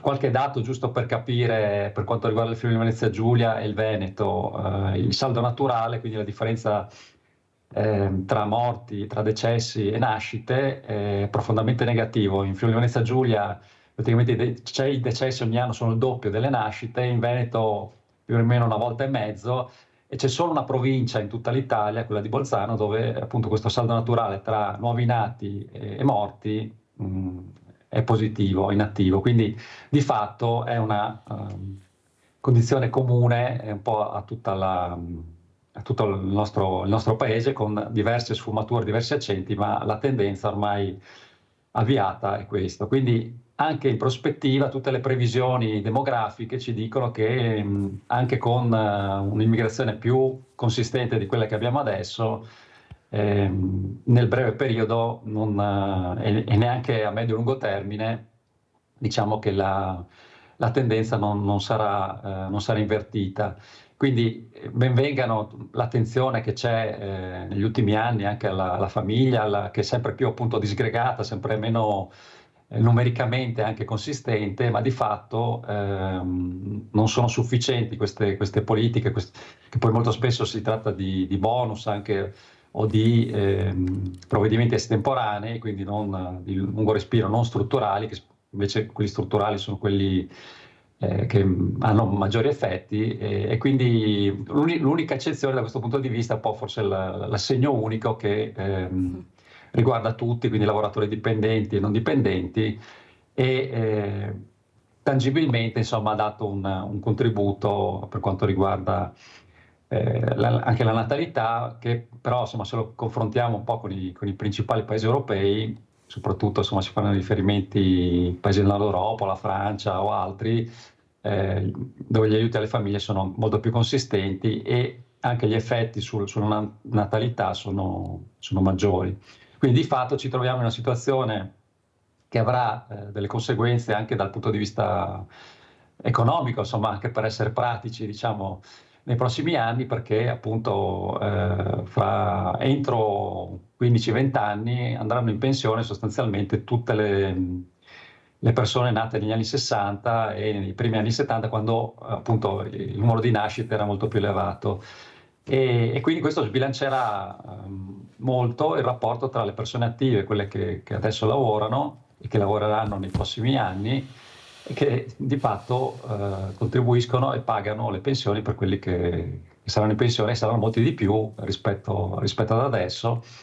Quindi tra 20 anni questa cosiddetta gobba pensionistica dispiegherà tutti i suoi effetti, diciamo, negativi, e quindi sì, appunto, è meglio spiegarli prima. Facciamo prevenzione e programmazione, esatto. Perché veramente, professor Russo, qui c'è qualcuno che non ascolta e voi parlate anche molto chiaro, è anni che parlate chiaro, come anche l'avvocato Matteo D'Angelo. Allora abbiamo in linea, pensate, Stefania Golisciani, sindaco di Casale sul Sile, che doveva essere ospite, ma avete visto in che condizioni era messa ieri sera. Grazie sindaco di essere qui con noi. Allora, cosa ci dice? Com'è la situazione attuale? E grazie sempre per quello che lei e anche altri sindaci stanno facendo, anche se non vi riguarderebbe del tutto, come hanno spiegato questa mattina. Altri dovrebbero essere sul territorio con voi veramente per mettere in sicurezza il territorio. Prego sindaco. Allora, mi sente? Sì, la sento, sindaco Golisciani, benissimo.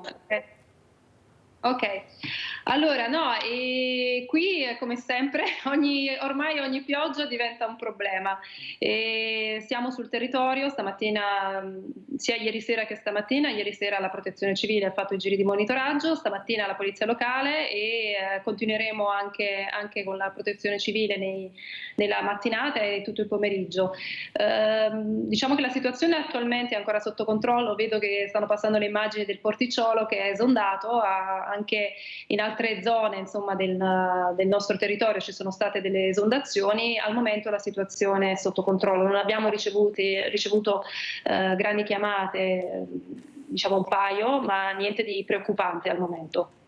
Allora, Sindaco, io prima ho ricevuto una telefonata di una persona che conosco molto bene, che è il signor Adriano da Treviso, il quale ha le idee molto chiare su quello che si dovrebbe fare e non viene fatto. Siccome lui ha lavorato nelle centrali, perciò le posso assicurare che è molto competente in materia, ma molto molto competente, anche perché ha la passione, non c'è niente da fare, è anche la passione che ha sempre avuto per questo lavoro, forse di mettersi in contatto anche con lui e sentire proprio cosa ne pensa e cosa lui anche propone, come ha fatto questa mattina in trasmissione, non sarebbe male, perché noi abbiamo bisogno, vedi Sindaco, di persone competenti che sappiano veramente cosa bisogna fare in casi di emergenza, avere le strumentazioni necessarie per fare l'emergenza, perché noi non possiamo continuare a vedere solo i sacchi di sabbia che vengono distribuiti e sentire, come ha detto il coordinatore della protezione civile Mastro Nicola,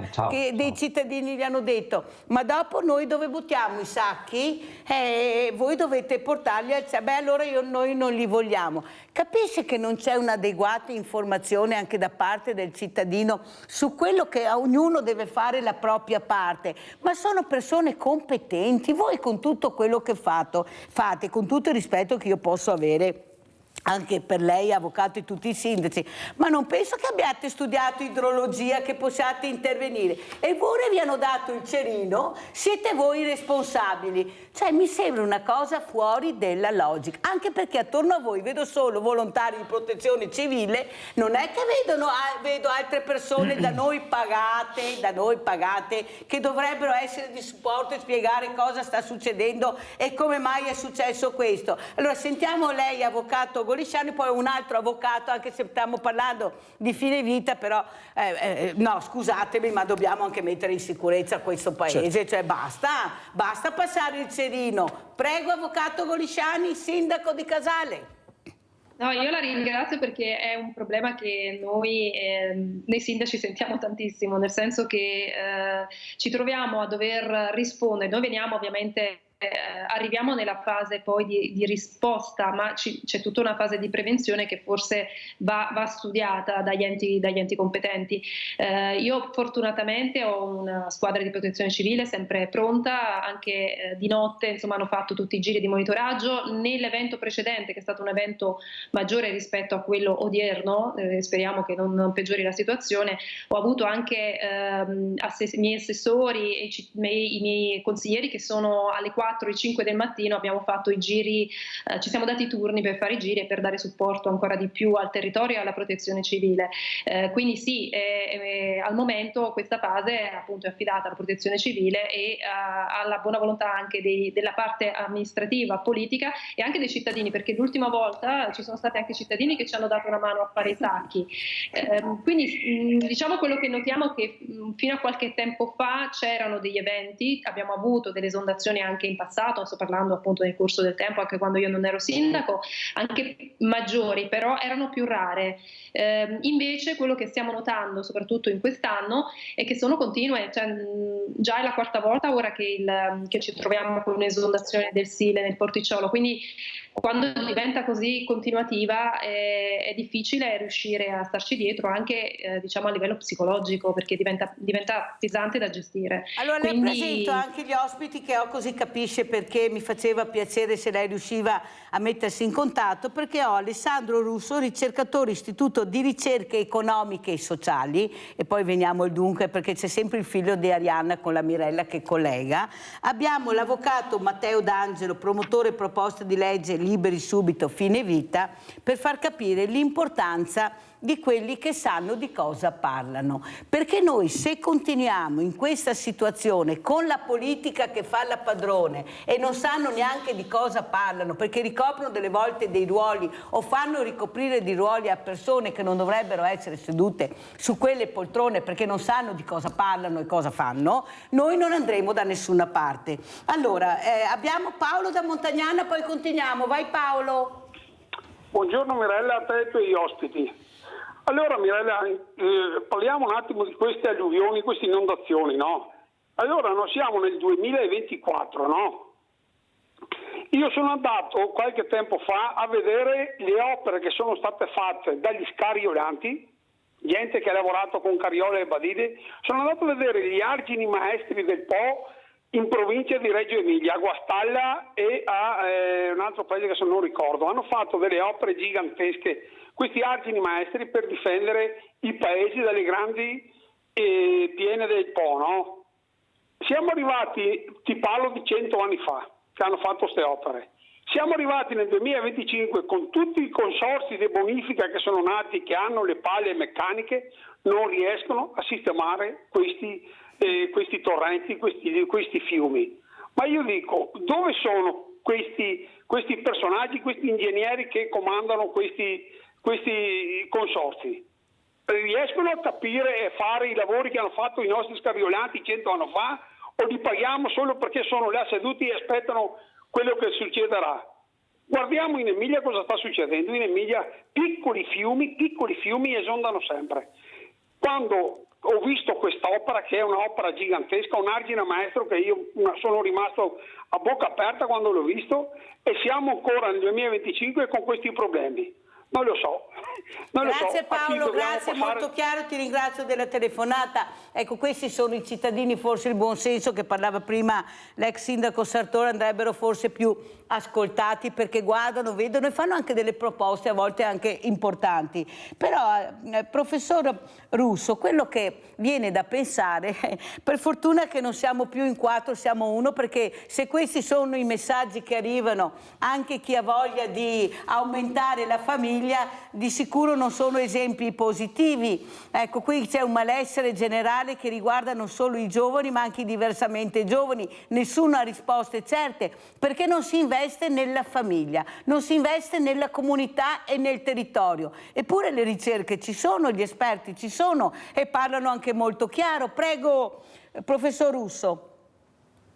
Ma sì, sicuramente diciamo, questa crisi della natalità può avere cause anche fattori economici, però probabilmente non è solo questo, nel senso che a volte vediamo che appunto, famiglie magari meno abbienti, se pensiamo per esempio agli immigrati, agli stranieri che facevano, perché poi mano a mano che si integrano e si stabiliscono anche nel nostro paese, assimilano un po' anche gli stili di vita e anche il numero di figli tende a diminuire.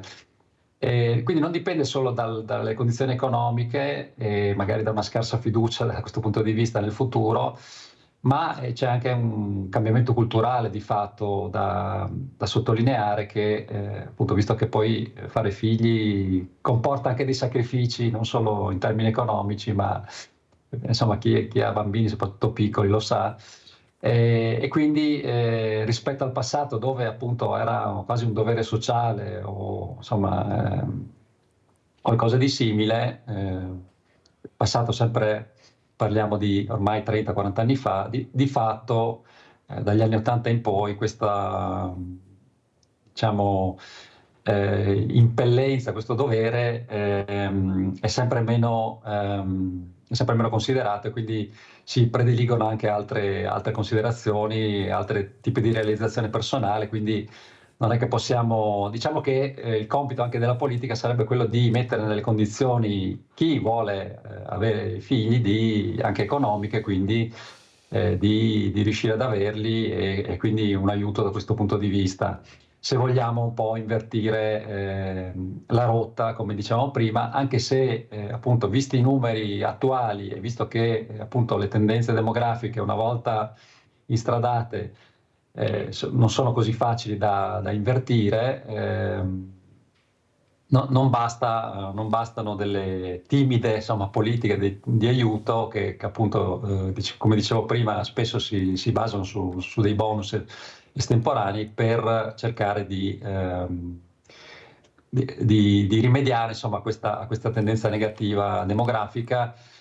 Anche perché appunto sappiamo che per tornare in equilibrio, quindi evitare il declino numerico, insomma proprio la diminuzione della popolazione, la media di figli dovrebbe essere non di 2 professor ma Russo, addirittura di lei più, ha 3. la sindaca Stefania Golisciani o sindaco, perché bisogna stare attenti, ognuno vuole essere chiamato con la O, con la A, come dice un no può fare la differenza, come dice l'avvocato Matteo D'Angelo, la quale proprio davanti alle telecamere ospite a Sveglia Veneti ha detto: io ho deciso di diventare mamma a 40 anni. Ecco, sono stata un po' cinica, ecco, ho pensato solo un po' più a me stessa e alla carriera. A 40 anni ho deciso di diventare mamma. Non so se è collegata ancora la sindaca o è già andata via. No, ci sono ancora. Ecco, si ricorda il sindaco che era ospite che ha detto questo. Ecco, vorrei sentire anche cosa ne pensa il professor Russo di queste decisioni di molte donne, ecco, di diventare mamme, ecco, avanti con l'età. Perché una volta si diceva che una donna era vecchia a 29 anni, adesso una donna invece partorisce anche quasi a 50 anni, perché abbiamo anche questa fortuna e anche disgrazia a volte di riuscire a proliferare avanti nel tempo. Forse se qualche uomo fosse rimasto incinta, che la natura avesse fatto questo, ci troveremmo molto meglio. L'avvocato D'Angelo sta sorridendo, ma vorrei proprio vedere come sarebbe andato il mondo. Allora, cosa dice professor Russo anche rispetto a queste decisioni, ecco, di diventare genitori avanti con l'età, questi ragazzi che crescono con genitori proprio non più giovani? Prego. Ma insomma adesso non è che posso entrare nelle decisioni personali, in generale che sono logico che non può entrare, ma in generale, ecco, come ricercatore cosa vede? No, effettivamente è una tendenza, soprattutto nelle regioni del nord, ma insomma un po' nazionale, dell'innalzamento dell'età media sia al primo figlio, che è anche uno dei motivi per cui magari non se ne fa solo uno. È chiaro che, come dicevo prima, ci sono cambiamenti culturali molto forti che portano a questo, e insomma anche rispetto a un passato un po' più lontano c'è una maggiore, e questo direi che è anche insomma un aspetto positivo, una maggiore possibilità e capacità di scelta, insomma, degli uomini, ma soprattutto delle donne, e quindi anche la maternità, la paternità magari sono più consapevoli rispetto a quello che poteva succedere, non so, 50 anni fa. Quindi vediamo anche insomma il lato positivo, e in questi casi magari i figli sono anche più, a volte anche troppo, insomma, ma si sta... No, lo ripeta professore, che sta dicendo una cosa, forse anche troppo, dobbiamo puntare anche su questo a far capire che bisogna anche usare anche qualche no a volte, prego. Voluti e poi anche seguiti in un certo modo rispetto magari a tempi passati in cui, insomma, anche perché c'erano più figli, si dovevano un po', i genitori stavano meno dietro, tra virgolette, a molte cose. Invece adesso per qualsiasi cosa c'è un'attenzione appunto molto, molto forte, insomma, lo vedo anch'io che dei bambini piccoli, insomma, rispetto al passato c'è un'attenzione molto maggiore, insomma, che è anche positivo da un certo punto di vista, e a volte rischia di diventare anche esagerata forse rispetto a come eravamo abituati noi un po' di decenni fa, ma insomma sicuramente c'è una consapevolezza maggiore. Poi il fatto appunto di fare o di provare a fare dei figli più tardi porta poi magari come risultato che se ne fanno di meno, insomma, anche. Però voglio dire, se c'è l'attenzione che c'è da parte dei genitori, se ne fanno neanche uno, qualche genitore non sarebbe male, perché se crescono così, ecco, andiamo a vedere anche il lato negativo di certi ragazzi che hanno dei genitori, che non è di colpa proprio dei ragazzi se crescono in questa maniera, perciò veramente dobbiamo anche interrogarci cosa vuol dire essere genitore e fare il genitore. Abbiamo Maurizio da Conselve, poi andiamo dall'avvocato Matteo D'Angelo. Vai Maurizio! Ciao Mirella e buongiorno ai tuoi ospiti. Io faccio una premessa di lessico letterale. Allora, si è sempre detto, in mondo e mondo, da quando sono andato a scuola io, il sindaco, a prescindere che sia uomo o donna, avvocato che sia, a prescindere che sia uomo o donna. Va bene, comunque dopo ognuno veda lui come interpretare queste cose. Allora, torno sul discorso, Mirella, delle alluvioni, no? Allora, dei territori fragili. Allora, io vedo che la regione Emilia-Romagna è già da un po' di tempo che è praticamente sommersa a più non posso da fiumi, eccetera.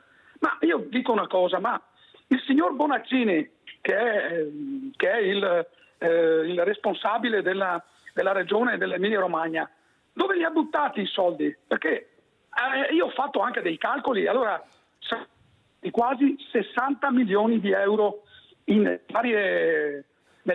varie annate che hanno subito le alluvioni. Dove sono andati? Invece di investirli, ok, sul territorio, perché sapeva giustamente che ci sono delle parti deboli dove ci sono le persone che vivono.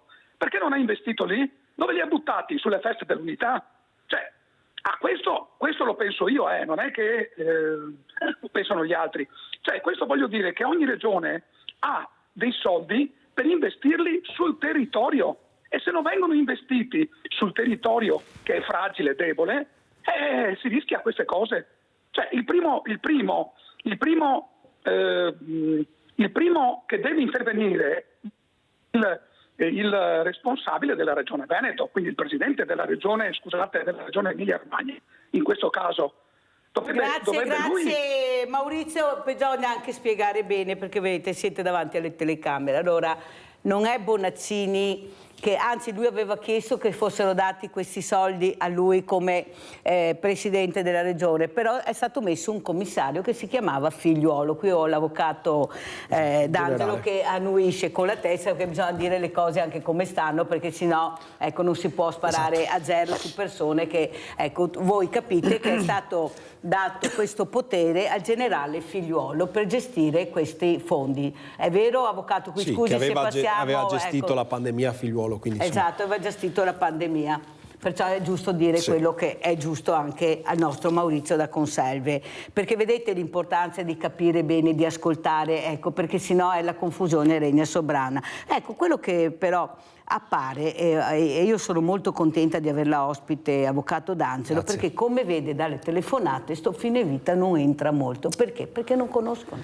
È inutile continuare a insistere, bisogna informare, perché è una cosa che riguarda tutti, da nord a sud, da est a ovest, non solo, riguarda l'Europa, riguarda tutti noi. E qualsiasi età. E qualsiasi età, perciò capite l'importanza di ascoltare anche quello che dirà l'avvocato Matteo D'Angelo, proprio che è promotore di questa proposta di legge Liberi Subito. Prego, avvocato. Sì, io sono promotore assieme ad altre 5 persone, c'è Diego Silvestri che è psichiatra, che è il presentatore ufficiale, Laura Parotto, collega di Verona, c'è Matteo Orlando, c'è Fulvia Tomatis e c'è Paolo Dagliorti. Siamo 6 presentatori di questa proposta di legge che è servita prima di tutto a fare informazione, nel senso che innanzitutto abbiamo, come dicevamo prima, preso atto che c'è un vuoto normativo che lascia le persone nella loro sofferenza, e quindi lasciandole nella loro sofferenza le lascia nella disperazione,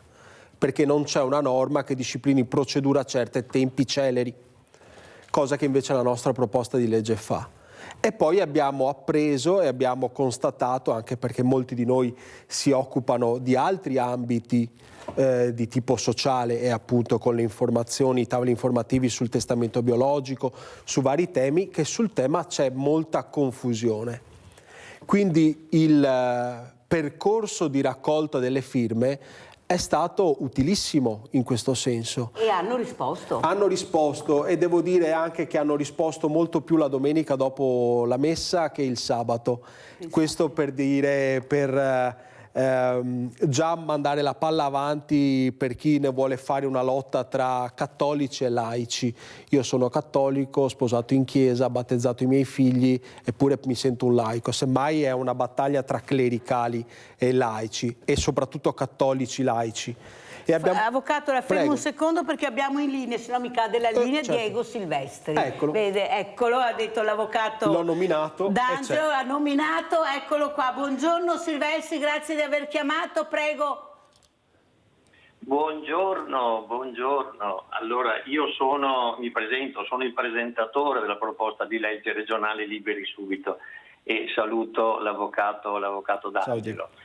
Allora, volevo dire che così il tema è molto in linea con l'emergenza climatica e con le alluvioni e con gli argini che non tengono, perché non è che noi così stiamo portando avanti una battaglia ideologica, stiamo aiutando delle persone che, se non sono francamente ben informate, poi, come dire, scoppia l'allarme appena ho la diagnosi di tumore, oddio, cosa faccio? Ed è vero quello che avete detto, che non c'è una bella informazione sull'argomento. Per riuscire a pianificare la propria malattia bisogna che ci sia un'adeguata informazione. Lo dico perché all'interno dell'associazione di cui faccio parte ci chiamano le persone disperate, come si fa, come non si fa, cosa devo fare, ci sono informazioni, a chi devo chiedere, il medico di base non sa e via così. Quindi è una realtà questa, cioè la necessità di informazione è fondamentale e vi ringrazio per questa opportunità che abbiamo, perché la stiamo cercando in tutti i modi. La conoscenza è fondamentale. La legge 219 di cui diceva l'avvocato D'Angelo contiene la pianificazione condivisa delle cure. Sono passati 7 anni e questo strumento non è conosciuto. Significa in pratica che una persona, appena riceve una diagnosi, può pianificare assieme al medico il suo percorso di cura. Silvestri, la fermo un secondo perché dobbiamo salutare la sindaca Stefania Golisciani perché col problema che ha di emergenza. Cosa vorrebbe dire, visto che ha un sindaco o una sindaca in linea, perché sono quelli che direttamente parlano gli unici ai cittadini. Prego Silvestri. Al sindaco, ma volentieri noi ci rivolgiamo a tutti i sindaci. La legge 219 è una legge che ha a che fare con il comune, quindi sarebbe bene insomma, che i comuni diano tutte le informazioni adeguate ai cittadini. Ecco, lo stiamo facendo, però dobbiamo, ahimè, ammettere che c'è una notevole difficoltà con i comuni, perché hanno altro da fare. Sentiamo come ci saluta la sindaca perché deve proprio andare via, è veramente... Grazie. Guardi, perdonatissima sindaca, anzi grazie, prego. Grazie. Grazie anche a Diego Silvestri per questo intervento molto importante. Prego sindaca. No, queste sono tutte tematiche veramente importanti e che anche i comuni, ha ragione, anche i comuni devono cominciare a concentrarsi anche su questo. Noi per esempio su tutto il discorso della natalità, come ti avevo raccontato, abbiamo fatto una serie di convegni e su questo anch'io punto tanto perché porto anche la mia esperienza personale come hai raccontato e diciamo che di solito la si tocca piano per evitare insomma di offendere, ma io che sono una donna e ho avuto un'esperienza personale lo posso dire. Bisogna anche far capire alle persone e alle donne che va bene la carriera, l'ho fatto anche io e va bene giustamente realizzarsi perché dopo tanti anni di studio ci sta che uno si voglia realizzare, però bisogna anche far capire che la natalità è un valore e questo forse, come l'ho detto più di una volta, a me in determinati tempi non me l'hanno spiegato, è giusto che invece lo si spieghi. Su tematiche invece come il fine vita, anche quello secondo me bisogna fare una bella campagna di informazioni anche alle persone, quindi anche in questo campo noi sindaci possiamo dare una mano nel senso di fare allora le darò il numero dell'avvocato Matteo D'Angelo così vi metterete in comunicazione perché trovo molto importante quello che hanno detto. Ecco, l'informazione dovrebbe regnare sovrana, la trasparenza, allora forse il cittadino avrebbe anche più la possibilità di capire bene come stanno le cose. Grazie all'avvocato Stefania Golisciani, sindaco di Casale sul Sile, veramente un buon in bocca al lupo. Grazie. Sindaco, avvocato, cosa vuole dire dopo questa panoramica che abbiamo? Ha sentito cosa ha detto Silvestri, il figlio d'Ariana che diceva Mirella che tutto unisce? Certamente, ma è evidente anche per quanto riguarda la questione relativa che poi è il filo conduttore di questa trasmissione, il fatto che ci siano persone competenti e che ognuno debba fare la propria parte. Io con tutto il rispetto, ma lo dicevamo prima della trasmissione, ci siamo trovati a discutere nelle commissioni regionali, sanità e bilancio e poi in consiglio regionale abbiamo assistito a discussioni dove chi si opponeva alla nostra proposta di legge che stabilisce una procedura e tempistiche certe per rendere un diritto già riconosciuto effettivamente fruibile, l'opposizione non era nel merito, cioè nessuno ci ha detto perché questa procedura non andava bene o perché 20 giorni che sono i tempi che noi avevamo previsto e abbiamo previsto perché la proposta di legge è ancora nel cassetto della Commissione Quinta Sanità perché è ritornata lì dopo il pareggio che vale bocciatura che c'è stato in Consiglio regionale dai voti, 25 a favore e 25 sfavorevoli compresi gli astenuti. Nessuno ci ha detto perché 20 giorni non andassero bene.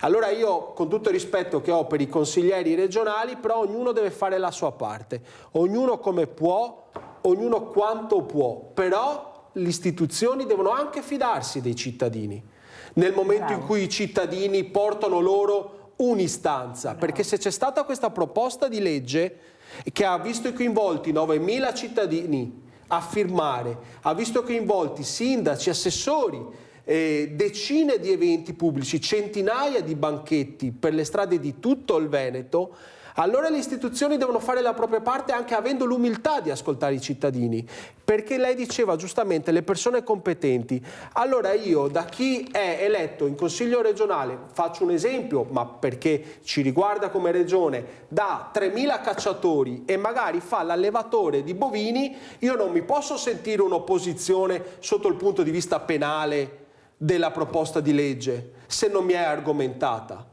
Allora nel momento in cui le istituzioni denigrano i cittadini, le persone come se loro fossero eletti, e allora loro sanno automaticamente tutto di tutti.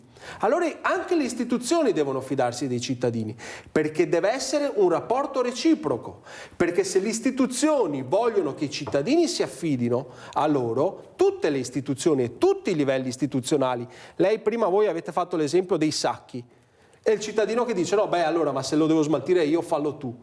Allora quello è un esempio di come il cittadino non si fidi dell'istituzione che pur gli sta dando i sacchi, però poi gli lascia la patata bollente. Allora poi l'istituzione non può trattare a pesci in faccia il cittadino che ti sta chiedendo per piacere fai in modo che le ASL mi diano una risposta in 20 giorni, poi positiva o negativa si vedrà, in modo tale che non ci siano discriminazioni non solo tra province e province, ma anche tra ASL e ASL. Qua rischiamo che ci sia l'ASL veneziana che risponde in maniera diversa dall'ASL di competenza della stessa provincia, perché si sta alla sensibilità del direttore generale o del medico o del componente del comitato etico. Non è possibile questo tipo di discriminazione, cioè qua già abbiamo situazioni di discriminazione di tipo sociale, come abbiamo visto, economico, qua arriviamo anche alla discriminazione per residenza, nemmeno per etnia, per residenza. Allora per vedersi riconosciuto un proprio diritto, che ripeto è il diritto a vedersi verificate le condizioni, il cittadino si rivolge all'istituzione, lo prevede la Corte Costituzionale,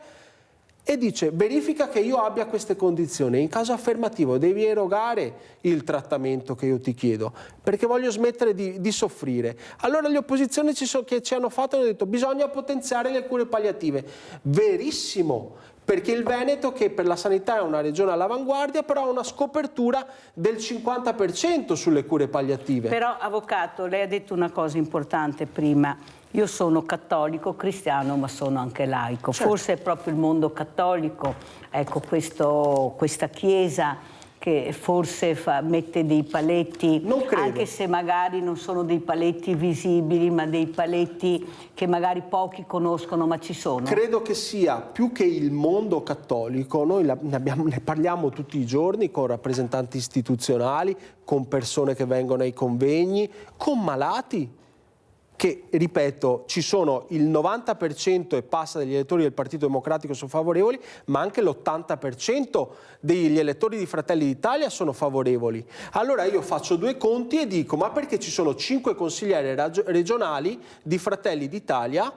Dico, se quelle sono le percentuali, 80% favorevoli, mi immagino 4 voti favorevoli, invece tutti sfavorevoli.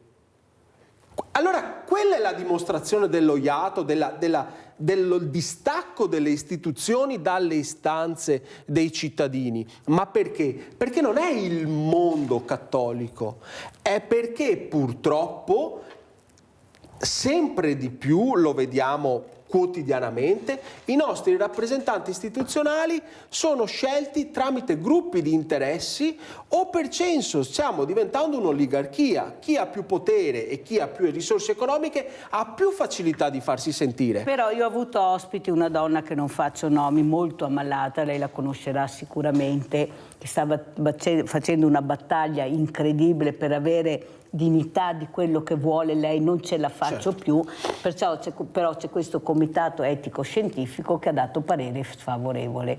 Non c'è niente da fare. Sì, e lei è rimasta veramente... Lo conosco quel caso, ma quello riguarda, non è come certe pressioni di certi gruppi di interesse che magari fanno capo al mondo della Chiesa, ho fatto l'esempio prima, al mondo dei cacciatori, incidono sull'elezione del rappresentante. Allora è evidente che se io ho i voti di 5.000 cacciatori, io non emanerò mai una norma, anche se magari io non vado a caccia o io sono sfavorevole alle armi, ma ho preso lì i voti, non emanerò mai una norma contraria a chi mi ha fatto eleggere. Alla stessa maniera, su questo tema, se io ho il mio gruppo di interesse che è vicino ad un mondo che si oppone alla legalizzazione dell'eutanasia, che poi è un'opposizione che vincola gli altri, perché, viva Dio, possiamo dirlo, ma se io devo decidere per me stesso, ma perché ci deve essere qualcun altro, un prete, un sindaco, un consigliere regionale, che deve avere questo atteggiamento paternalistico nei miei confronti e dire no, io so meglio che cosa è per te? Eppure guardate, adesso vi dico anche cosa sta succedendo, perché si parla, la tecnologia va avanti. Certo. Allora hanno inventato questa capsula all'azoto, non so se l'ha letto, ecco, avvocato, capisce veramente che qualcuno invece sta andando avanti, anche oltre forse, dove questa persona decide di morire, entra in questa capsula e praticamente con queste emissioni di azoto muore. Sì, ma lì sono indagati però per questa cosa qua. Ecco, lo spieghiamo, perché poi capisce, le notizie che arrivano, se non vengono spiegate... appunto, perché pare che ci sia la Svizzera, che sia il luogo dove si va e liberamente si può morire. In Svizzera c'è un controllo ferreo per poter accedere al trattamento, a questi tipi di trattamenti sanitari, dell'aiuto alla morte medica, alla morte volontaria o dell'eutanasia. C'è un controllo sanitario sulle situazioni del paziente, c'è un controllo statale che dà certe tempistiche, c'è un controllo prima dell'esecuzione del trattamento, il giorno prima, sulla persistenza di quelle condizioni, c'è una verifica immediatamente prima, quindi pare che lì sia il luogo dove si commettono gli omicidi, che sia una sorta di terra di nessuno dove tutto è possibile, quasi a livello di Far West. È questo che non fa bene alla libertà di scelta, perché il cittadino è veramente libero di scegliere quando adotta scelte consapevoli, e le scelte consapevoli le adotta quando l'informazione è corretta.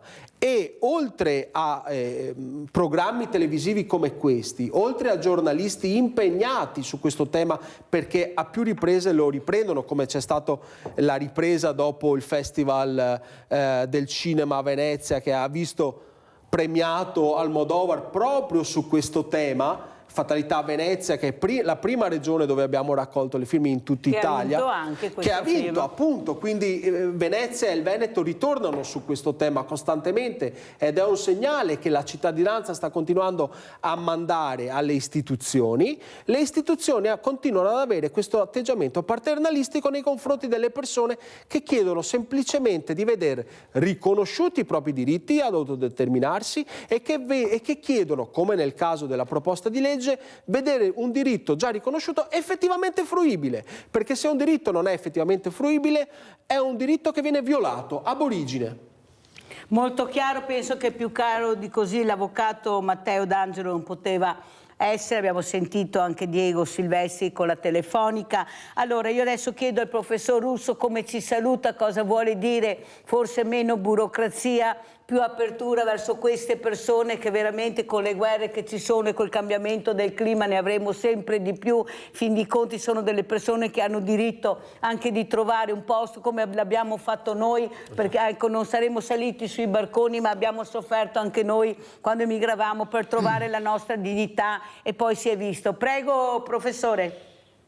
Ma certo, insomma sappiamo che anche noi abbiamo una tradizione di emigrazione in Veneto, in Friuli Venezia Giulia, non solo, molto radicata, quindi conosciamo questi aspetti. Quindi sicuramente, vista anche la situazione demografica, è impensabile che non ci siano ancora flussi migratori nei prossimi decenni, quindi dobbiamo imparare anche a gestirli in maniera migliore di come siamo capaci di fare adesso, e quindi anche perché appunto detta proprio in soldoni, ne abbiamo bisogno, quindi c'è chi lo capisce, l'ha già capito prima, come in altri paesi, o anche ci sono dei progetti, delle idee anche nella nostra regione, nelle nostre regioni, come progetti appunto di formare, per esempio sto pensando a Pordenone con dei ragazzi ghanesi che poi verranno a lavorare nelle fabbriche. Vede, professor Russo, noi abbiamo un grande problema, specialmente qui nel profondo nord, che è l'accoglienza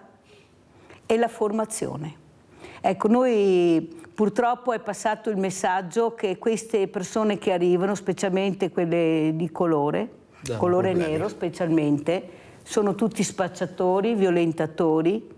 Questo è il messaggio che è passato, professore. Io ce la metto tutte le mattine. Grazie. Io ho anche un banco solidale, un emporio solidale, so di quello che parlo e cosa vedo. E io cerco in tutte le maniere di far capire ai sacchi, ai diversamente giovani, perché i giovani non hanno questo problema, sono i diversamente giovani purtroppo che hanno il terrore di queste persone, del diverso, anche se magari è la persona più brava e più buona del mondo, perché è passato questo messaggio. Per questo io vi invito ogni mattina, oltre a lei, a tantissime eccellenze del territorio a parlare, a informare, e dico sempre a casa: ascoltate, non sentite, ascoltate quelle persone che invito, che sono persone competenti e di buon senso e che non vi danno i numeri per dare i numeri, ma vi danno dei numeri reali per capire com'è la situazione anche nel nostro territorio. Prego, professore. Sì, quindi sicuramente la gestione, quindi anche in termini di formazione, di integrazione, ma abbiamo già esempi comunque di integrazione, anche perché ormai l'immigrazione nei nostri territori non è da ieri, ma la vediamo da decenni, quindi di fatto abbiamo una parte di persone che sono diventate anche italiane a tutti gli effetti, quindi hanno preso la cittadinanza e sono numeri sempre in crescita. Sì, infatti siamo fermi sullo Ius Colle, scusi professore, esatto, sì. Guardate dove siamo fermi, no, io non so. Comunque grazie, devo chiudere, però abbiamo una telefonata, Livio da Padova, sì. Vai Livio, veloce. Sì, Mirella, ciao, e saluto i tuoi ospiti. Dunque, tornando al tema dell'eutanasia, ma possibile che non ci sia un'autorità al di sopra di tutti, della politica, della Chiesa e degli interessi, insomma, che metta fine a questa storia, che dia tutte le informazioni, come diceva l'avvocato, utili a colui che decide di togliersi la vita, che ci sia che sia al di sopra di tutti e che favorisca una corretta gestione di questo problema. Grazie. Grazie a te, infatti era il referendum che non ci hanno fatto fare, perché ci hanno fatto votare le trivelle, che non sapevamo neanche cosa fossero, sul fine vita, che magari avevamo le idee più chiare, esatto. Ci hanno tolto. Prego, avvocato, come ci saluta e risponde velocemente al nostro Livio. E rispondo a Livio dicendo che l'autorità c'è e siamo noi cittadini, continuando a chiedere, continuando a interpellare le istituzioni con gli strumenti che comunque abbiamo a disposizione, che sono quelle raccolte firme, dei banchetti informativi, della partecipazione, dell'attivazione sociale. Perché così come è stato per il divorzio, così come è stato per l'aborto, che parevano pratiche che si facevano ma non si dovevano parlare, non si dovevano vedere, così è anche il fine vita. Si può fare ma non si deve vedere. Prima o poi ce la faremo, se però combattiamo tutti quanti insieme verso questo obiettivo di libertà e di autodeterminazione. Grazie all'avvocato Matteo D'Angelo, promotore proposta di legge Liberi Subito Fine Vita, di essere stato con noi. Grazie al professore Alessandro Russo, collegato con noi da Udine, ricercatore Istituto di Ricerche Economiche e Sociali. Grazie professore, buon lavoro anche a lei e andiamo in pubblicità.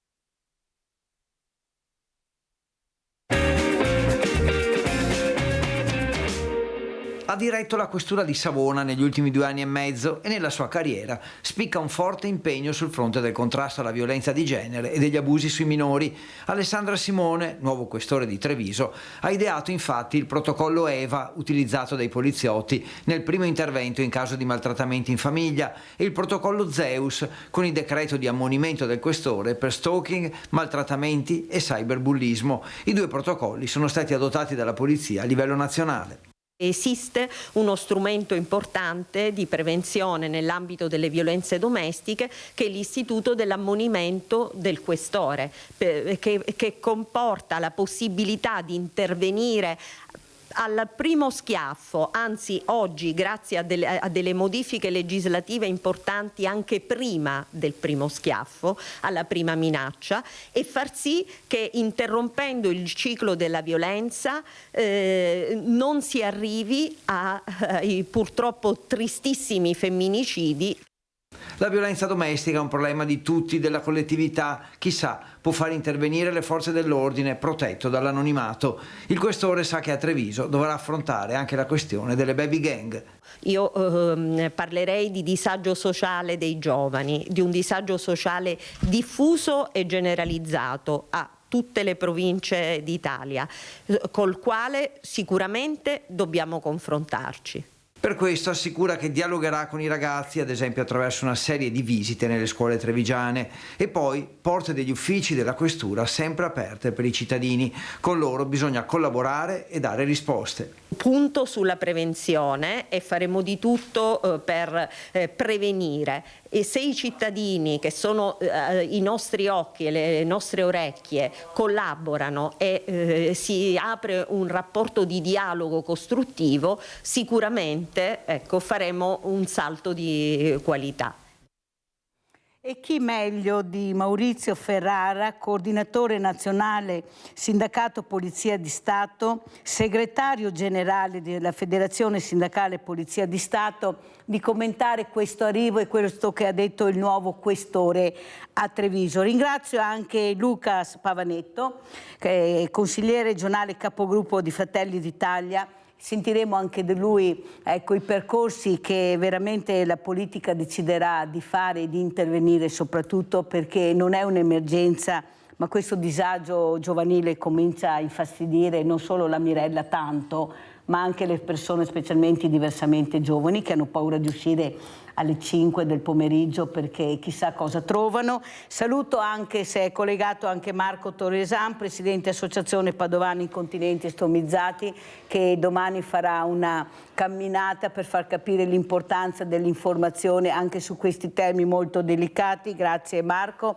Allora partirei proprio da lei, segretario. Intanto ringrazio Mirella, lo conosce, ecco, mi è rimasto impresso questo cognome Ferrara, perché lui aveva lasciato il segno a Treviso, un buon segnale. Vede che l'ho riconosciuto, segretario, e non lo dico per sviolinarla, ma io mi ricordo benissimo quanto impegno lei ha messo per la sicurezza di Treviso e del territorio. Prego, segretario, cosa dice le parole del questore che abbiamo sentito? Signori, intanto io la ringrazio, saluto il pubblico, saluto tutti e sono onorato di partecipare alla vostra trasmissione. Io sono segretario regionale FSP del Veneto e sono coordinatore nazionale dello stesso sindacato, ma provengo dalla categoria di funzionari di polizia, quindi praticamente ho un percorso molto simile a quello dell'attuale questore di Treviso. Io facevo parte del 70° corso, forse ci saremmo incrociati con l'attuale questore, ma non ho avuto ancora il piacere di conoscerlo, cosa che farò sicuramente nei prossimi giorni, quando ve ne sarà l'occasione, e l'andrò a trovare. Naturalmente ero in ottimi rapporti con il precedente questore, l'Emanuele Di Bernardier, con il quale abbiamo anche lavorato ai tempi in cui io dirigevo la squadra mobile e lei dirigeva la squadra mobile di Belluno. Poi le carriere si sono diversificate e io mi sono occupato soprattutto da ormai più di 10 anni di sindacato di polizia. Diciamo che io nel Veneto mi interesso soprattutto del benessere dei miei iscritti. Le parole del questore sono le parole sacrosante, nel senso che il problema della devianza minorile è un problema serio che va sentito, che va curato, che va seguito, perché è un problema sì anche di prevenzione ancora qualche volta anche di repressione da parte delle forze di polizia, però è un problema anche sociale, c'è bisogno di un appoggio e dell'aiuto delle famiglie, delle istituzioni affinché si trovano dei rimedi che non siano necessariamente quelli del carcere per questi ragazzi, che però insomma sono baby gang, ma sono sicuramente molto come dire, negativi per la collettività, perché viene percepito veramente come una cosa molto negativa. Altra cosa che il Questore ha trattato sono i provvedimenti del Questore dell'ammonimento, del malessere familiare, delle violenze domestiche ed altro. Importantissimo l'ammonimento del Questore. Laddove non viene presentata la denuncia querela, il Questore può intervenire con un provvedimento che funziona intanto da avvertimento nei confronti del violento, il quale viene invitato a desistere dai comportamenti violenti e quindi di interrompere la sua attività. E funziona anche come aggravante nel caso in cui poi, reiterando le condotte dopo essere stato ammonito con un provvedimento formale, e in qualche modo venga a essere denunciato dalla parte offesa. In questo caso, come tutti sanno, non deve essere ancora proposta querela prima della richiesta di ammonimento, perché sennò non si potrebbe fare. Ecco, diciamo che sono strumenti amministrativi ma molto incisivi nei confronti di questi signori che in qualche modo nelle famiglie creano scompiglio e problematiche. Io ho diretto anche per qualche tempo le divisioni anticrimine della Questura, e con gli ammonimenti era il nostro pane quotidiano, e ho visto effettivamente che l'invito a desistere veniva molto spesso recepito. C'erano anche i recidivi che dell'invito della polizia magari non se ne curavano molto, però poi ne sentivano sicuramente le conseguenze anche dal punto di vista giudiziario, soprattutto per le aggravanti, soprattutto per i provvedimenti con l'articolo 612 bis del codice. Quindi diciamo che è uno strumento molto importante nelle mani dei questori, e io sono sicuro che anche Treviso farà il suo lavoro al meglio. Allora, dottor Ferrara, quello che però io vorrei capire è, io parlo con questi ragazzi, diciamo così, io ci parlo, questi sopra le righe, e ho avuto un caso di una ragazza molto sopra le righe, la quale se ne infischiava di tutto, delle istituzioni, le scuole, insegnanti, famiglia, non ne parliamo, dove questa ragazza a un certo punto mi sono veramente stancata, siccome che il fratello andava in Africa, gli ho detto: adesso tu vai in Africa con tuo fratello, io non voglio più vederti e saperne di te. I genitori hanno consentito naturalmente, è stata via 4 mesi, anche 5 forse, ed è ritornata un'altra persona completamente. Tanto è vero, gli ho fatto fare anche la Madonna col presepio vivente, tanto per capire. Allora, io farò una proposta, martedì ho un incontro proprio col prefetto, di cercare di capire che forse i ragazzi che superano il limite, che vanno oltre, che sono così irrecuperabili qui da noi perché frequentano i soliti amici, perché scappano dalle comunità, perché se ne fregano di tutto, di fargli fare dei bei viaggi premio. Proprio col mondo del volontariato che abbiamo, ne abbiamo dappertutto, per vedere se riusciamo a fargli capire che forse hanno cambiato registro. Perché se noi continuiamo a far fare delle cose che a loro non gliene frega assolutamente, non so, la borsa della spesa una volta alla settimana, o portare a passeggio il diversamente giovane, che poi troviamo il ragazzo col telefonino da una parte e il diversamente giovane da un'altra, forse non riusciremo a niente. Secondo me sono ragazzi recuperabili, questo lo dico anche a voi. Ecco, hanno sbagliato molto, ma bisogna capire il perché lo sbaglio è avvenuto così forte e che continuano, perché non c'è la famiglia, non ce l'hanno, non ci sono i genitori, non riescono ad averli. Hanno in pugno i genitori, come questa ragazza, in pugno completamente. Allora forse, come ha detto lei, dottor Ferrara, che ha capito benissimo, non è mettendoli nelle carceri anche minorili che noi li recuperiamo, perché quando escono poi forse sono peggio di prima. Allora se invece noi iniziamo a quelli che possiamo ancora recuperare, che non hanno oltrepassato la linea, fargli fare sport, lavoro, più scuola, non sospendere come ha telefonato quel papà, e lo dico anche a Pavanetto, che ha detto mio figlio è a casa sospeso con le gambe per aria sul divano, ma è questa la punizione? Io mi domando, è questa la punizione? Forse arriveremo a un dunque. Ma io ho avuto anche il giudice Borile che ha detto Mirella, non è obbligatorio fargli fare il trasporto, la legge non lo prevede, non posso obbligarli perché non lo prevede la legge, eppure la legge e lo sport è chiaro perché è entrato nella Costituzione lo sport. Allora, dottor Ferrara, cosa vuole dire? Come? Perché se non riusciamo a fare questo, perché i genitori non vogliono, sono minorenni, perciò sono super protetti, gli insegnanti sono con le spalle al muro, le forze dell'ordine, guardate come si comportano, gli sputano addosso, se ne fregano, girano coi coltelli.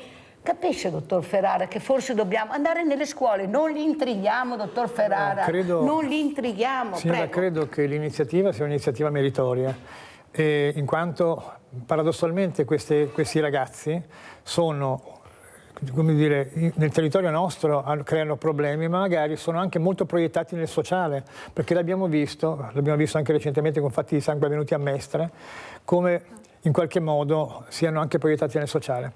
Detto questo, l'unico problema che si potrà porre per una normativa di questo tipo saranno i costi relativi alle loro, come dire, uscite dal territorio nazionale, al loro soggiorno al territorio. Però io credo che confrontandosi con realtà diverse dalla nostra, meno evoluta forse, o quantomeno meno ricca, credo che si potrebbe far di meglio e di più per loro. Il fenomeno delle baby gang è anche talvolta, spesso, anzi amplificato dall'uso della droga. Io ho visto cose veramente inguardabili nelle famiglie.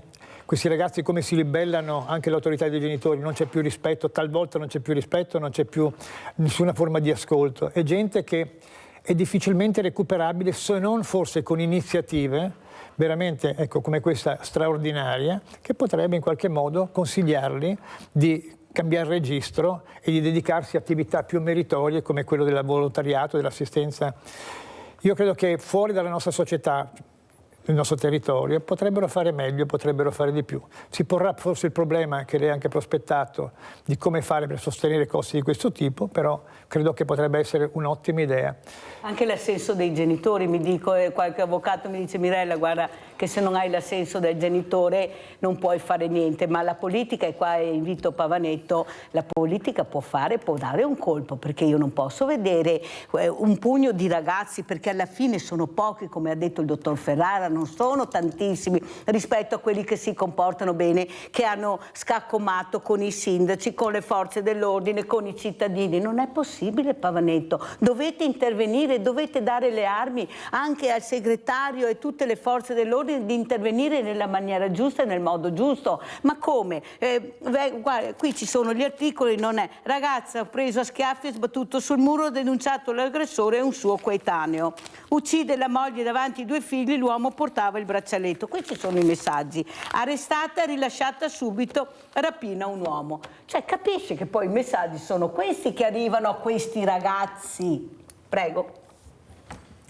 Allora, intanto un ringraziamento va fatto alle forze dell'ordine e quindi a tutti gli agenti di pubblica sicurezza e le forze dell'ordine in generale che fanno il loro mestiere, il loro dovere e soprattutto il loro lavoro con passione e dedizione, visto che spesso e volentieri poi i risultati ci sono fino all'arresto, ma poi magari vengono, diciamo, sminuiti dal rilascio, diciamo, di questo parleremo. Esatto, in maniera molto veloce, piuttosto che poi da sentenze che non rendono giustizia in effetti a quello che è successo. E quindi un ringraziamento a loro che continuano a fare un mestiere spesso e volentieri anche sottopagato, perché questo penso sia un'altra ulteriore problematica di chi opera sulle strade quotidianamente per garantire la nostra sicurezza. Detto questo, però, io vorrei aggiungere una cosa. Allora, è vero che i ragazzi delle baby gang, poi c'è questa sorta di, come si dice, di spettacolarizzazione, anche perché baby gang fa figo e quindi c'è anche questa cosa. Io li chiamerei piccoli criminali o criminali allo stesso modo, perché alla fine sono uguali ad altri, anzi forse sono più pericolosi perché nei confronti di un minore anche la gente si sente più in dovere di essere più attento rispetto a quello magari di un adulto. Penso che sia anche questa una delle problematiche e penso ai ragazzi che insomma invadono le nostre strade con queste situazioni, però è vero, non sono la maggioranza. Oggi abbiamo questo problema che è un problema sociale che parte dalla famiglia, che spesso e volentieri, come dicevi tu Mirella prima, manca, spesso e volentieri, perché io mi ricordo molto bene che non sono mai tornato a casa con la tranquillità, anzi quando avevo un agente delle forze dell'ordine avanti che mi fermava, anche in motorino per dire, piuttosto che in altre situazioni, la paura erano due le paure. La prima era quella della divisa e quindi anche l'attenzione al rispetto della divisa, e la seconda era se dovevo tornare a casa con loro, e quindi cosa che tra l'altro posso garantire non è mai successa. Però devo dire la verità che questa era una delle situazioni. Scusa perché non è successo. No, ci mancherebbe altro. Potrei dire non porto l'esperienza diretta, però insomma per fortuna è stata così. Detto questo però, ripeto, c'è un problema che sì, il carcere è l'estrema diciamo, conseguenza di chi compie atti, diciamo, che meritano il carcere. C'è una parte che manca, che è quella della rieducazione, io su questo sono d'accordo, però attenzione, questa dell'idea per esempio del volontariato è una delle idee, penso che sia più importanti, anche perché siamo anche strutturati per questo, visto le numerose associazioni di volontariato che vanno dalla donazione del sangue fino agli aiuti in Africa, passando per l'aiuto agli anziani piuttosto che, e penso che questo sia fondamentale. Penso anche, e mi è capitato in un progetto che abbiamo fatto qualche tempo fa, poco fa, con il comune di Jesolo, del quale io sono presidente del consiglio comunale, con i ragazzi on the road, cioè ovvero abbiamo messo i ragazzi all'interno delle pattuglie della polizia locale che quando fermavano i ragazzi che magari in stato di ebbrezza, piuttosto che anche per i controlli, cercavano di, naturalmente preparati su questo, aiutarli nella comprensione della pericolosità di quello che stavano facendo, per usare un certo linguaggio. Si chiamano ragazzi on the road, ma penso che ne hai già forse parlato. Li ho avuti anche ospiti. E li abbiamo utilizzati proprio in un progetto in quel di Jesolo e c'è stata un'ulteriore idea, un ulteriore passo in avanti, perché chi magari gli viene ritirata la patente di stato di ebbrezza, eccetera, o piuttosto per un incidente che ha causato, non paga, proprio mettendosi a servizio di questo e quindi andando lui a servire insieme alle forze dell'ordine, quindi facendo passare anche un messaggio di questo tipo. Poi qui è chiaro, tutte belle idee, ma poi ci vuole la norma o comunque la legge nazionale. Su questo la Regione del Veneto insomma cerca di fare il suo per quanto riguarda la questione sicurezza, ma cercando di contribuire in termini di sicurezza con le telecamere piuttosto che contributi alle polizie locali, questo lo sappiamo. A livello nazionale ricordo che proprio in queste settimane c'è in discussione proprio il DL sicurezza, che adesso è passato alla Camera, dovrebbe passare al Senato mi pare nelle prossime settimane, che ha una serie di interventi che diciamo hanno innescato un po' un meccanismo di lassismo, cioè ovvero l'occupazione delle case piuttosto che il blocco del traffico durante le manifestazioni non autorizzate e così via, quindi inasprendo un po' le pene di queste realtà in modo diciamo da rendere un po' di più pratico il lavoro dei nostri agenti. Devo correre Pavaneto, che purtroppo il tempo è tiranno, anche Torresano, ma Torresano l'ho invitato, che domani fa una cosa grande, questo ragazzo, questo uomo che non finirò mai di ringraziare, perché lui sì potrebbe insegnare a questi ragazzi cosa vuol dire avere certe patologie e superarle e vincere, essere vincente. Ma dottor Ferrari, io ho sentito Pavanetto, però dico a Pavanetto e chiedo a lei, ma noi ce la facciamo e ce la godiamo? Questi ragazzi non devono avere il sabato o la domenica o ogni 15 giorni o ogni mese, oppure quando che l'amministrazione regionale, comunale, provinciale decide di fare qualcosa. Questi devono lavorare e fare tutti i giorni, Pavanetto, non a spot. Cioè io faccio questo con on the road, poi mi fermo, ritorniamo allo stesso punto, basta vedere i dati che abbiamo, cosa stanno combinando anche in questi giorni, i morti che abbiamo nelle strade anche in questi giorni, con i motorini, con tutto. Noi dobbiamo capire che questi ragazzi, oltre alla scuola, io sono stata nella scuola e non mi sono seduta nella cattedra, mi sono seduta in mezzo a loro, perché avevo capito che se mi sedevo dietro sulla poltrona neanche uno l'avrei intrigato. Questi ragazzi ormai delle lezioncine in classe, parlo di quelli che dobbiamo recuperare, non quelli per bene, quelli che si comportano bene, gliene può fregare di meno, ma neanche ascoltano. Questi devono essere intrigati, e come li intrighiamo? Col lavoro, con lo sport, con la cultura, con dei viaggi premio quando superano le righe, andiamo e vanno a toccare con mano cosa vuol dire non aver niente e non puoi neanche scappare perché sei là. Non andremo da nessuna parte. Però siccome questo diventa un problema economico, questo è, glielo posso assicurare Pavanetto, si cerca di deviare con delle iniziative che poi, come ripeto, a spot oppure anche in campagna elettorale adesso è diventato importante tutto, anche lo sport, per qualche sedia, lo dico io, non lo dice lei, ma io ci vivo e lo dico, questi ragazzi li perdiamo. Allora, prima di perderli tutti, vogliamo sederci tutti attorno a un tavolo e vedere, come ha detto il dottor Ferrara, qual è il percorso giusto, anche con la politica, quella che crede in questi progetti, non quella che non vuole ascoltare perché non gliene frega niente. Dottor Ferrara. Dunque, signora, io credo che il problema dei ragazzi delle baby gang sia un problema serio, concreto e reale.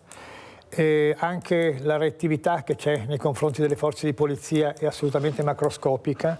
Forze di polizia che sono quotidianamente sovraesposte, ma il problema fosse solo quello delle baby gang, per noi forze di polizia, sarebbe, non dico poca cosa, ma sarebbe una cosa comunque in qualche modo valutabile e controllabile.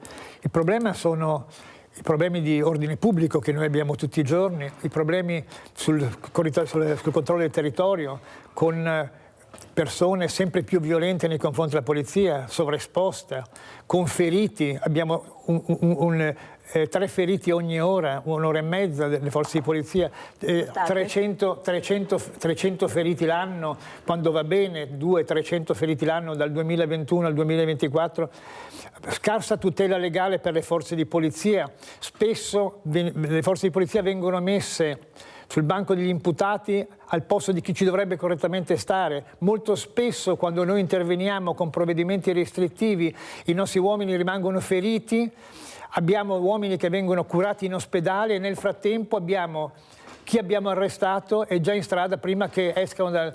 Ho letto prima. Allora, queste secondo me, assieme alle baby gang, sono delle problematiche veramente serie per noi. L'ultima proposta, il pacchetto sicurezza che è stato varato, sì, è sicuramente importante, noi lo appoggiamo e anzi siamo molto contenti dell'introduzione di questo pacchetto di norme che non parla ancora dei ragazzi e quindi del fenomeno minorile, però spazia in tutto il fenomeno criminale.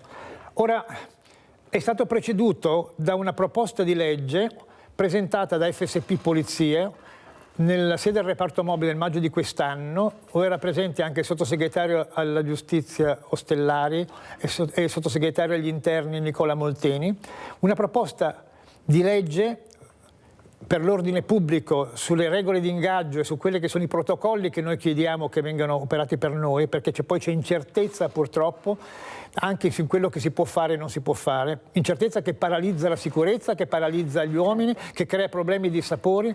Allora, diciamo che questo pacchetto ha recepito buone cose di quello che noi abbiamo proposto e quindi abbiamo notato che molte delle cose che FSP Polizia ha proposto come iniziativa sua, il nostro segretario nazionale Walter Mazzetti l'ha presentato appunto nel corso di questo incontro al reparto mobile qualche mese fa, ha dato degli strumenti nuovi alla polizia e forse in qualche modo ha rivalutato anche il ruolo, non tanto inasprendo le pene, ma creando degli strumenti più ragionevoli. Mi spiego.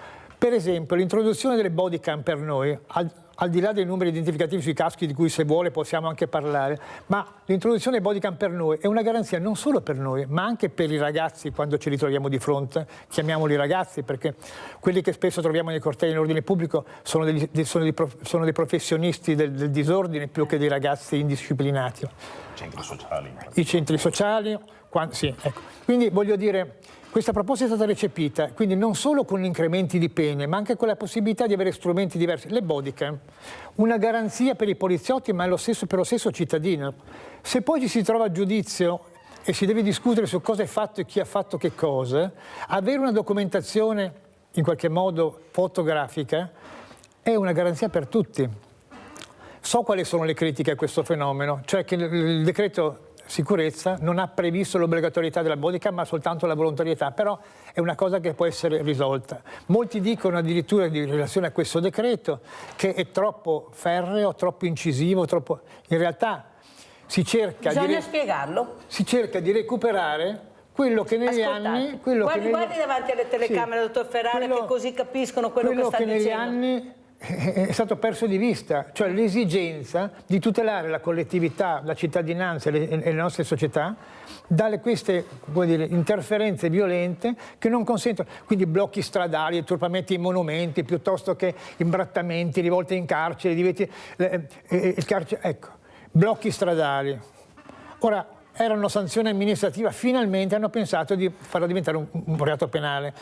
Il diritto di sciopero è un diritto legalmente, costituzionalmente presidiato e garantito. Che può essere fatto. Ma lo è anche quello della circolazione dei cittadini. Tu, voglio dire, non puoi impedire a chi va al lavoro con blocchi stradali, incatenandoti o cose del genere. Ecco, questo da spiegare, che non è impedito lo sciopero, è impedito il blocco stradale autonomo, cioè non autorizzato. Cioè, allora vediamo la locandina, grazie dottor Ferrara, devo correre purtroppo, ma spero di avervi ancora ospiti. Andiamo a vedere questa locandina di Marco Toresan, che assieme alla sottoscritta abbiamo creato le associazioni, abbracciano le associazioni per far capire l'importanza di stare assieme, l'importanza di dare risposte al territorio. Allora Marco, cosa succederà domani mattina a Silea?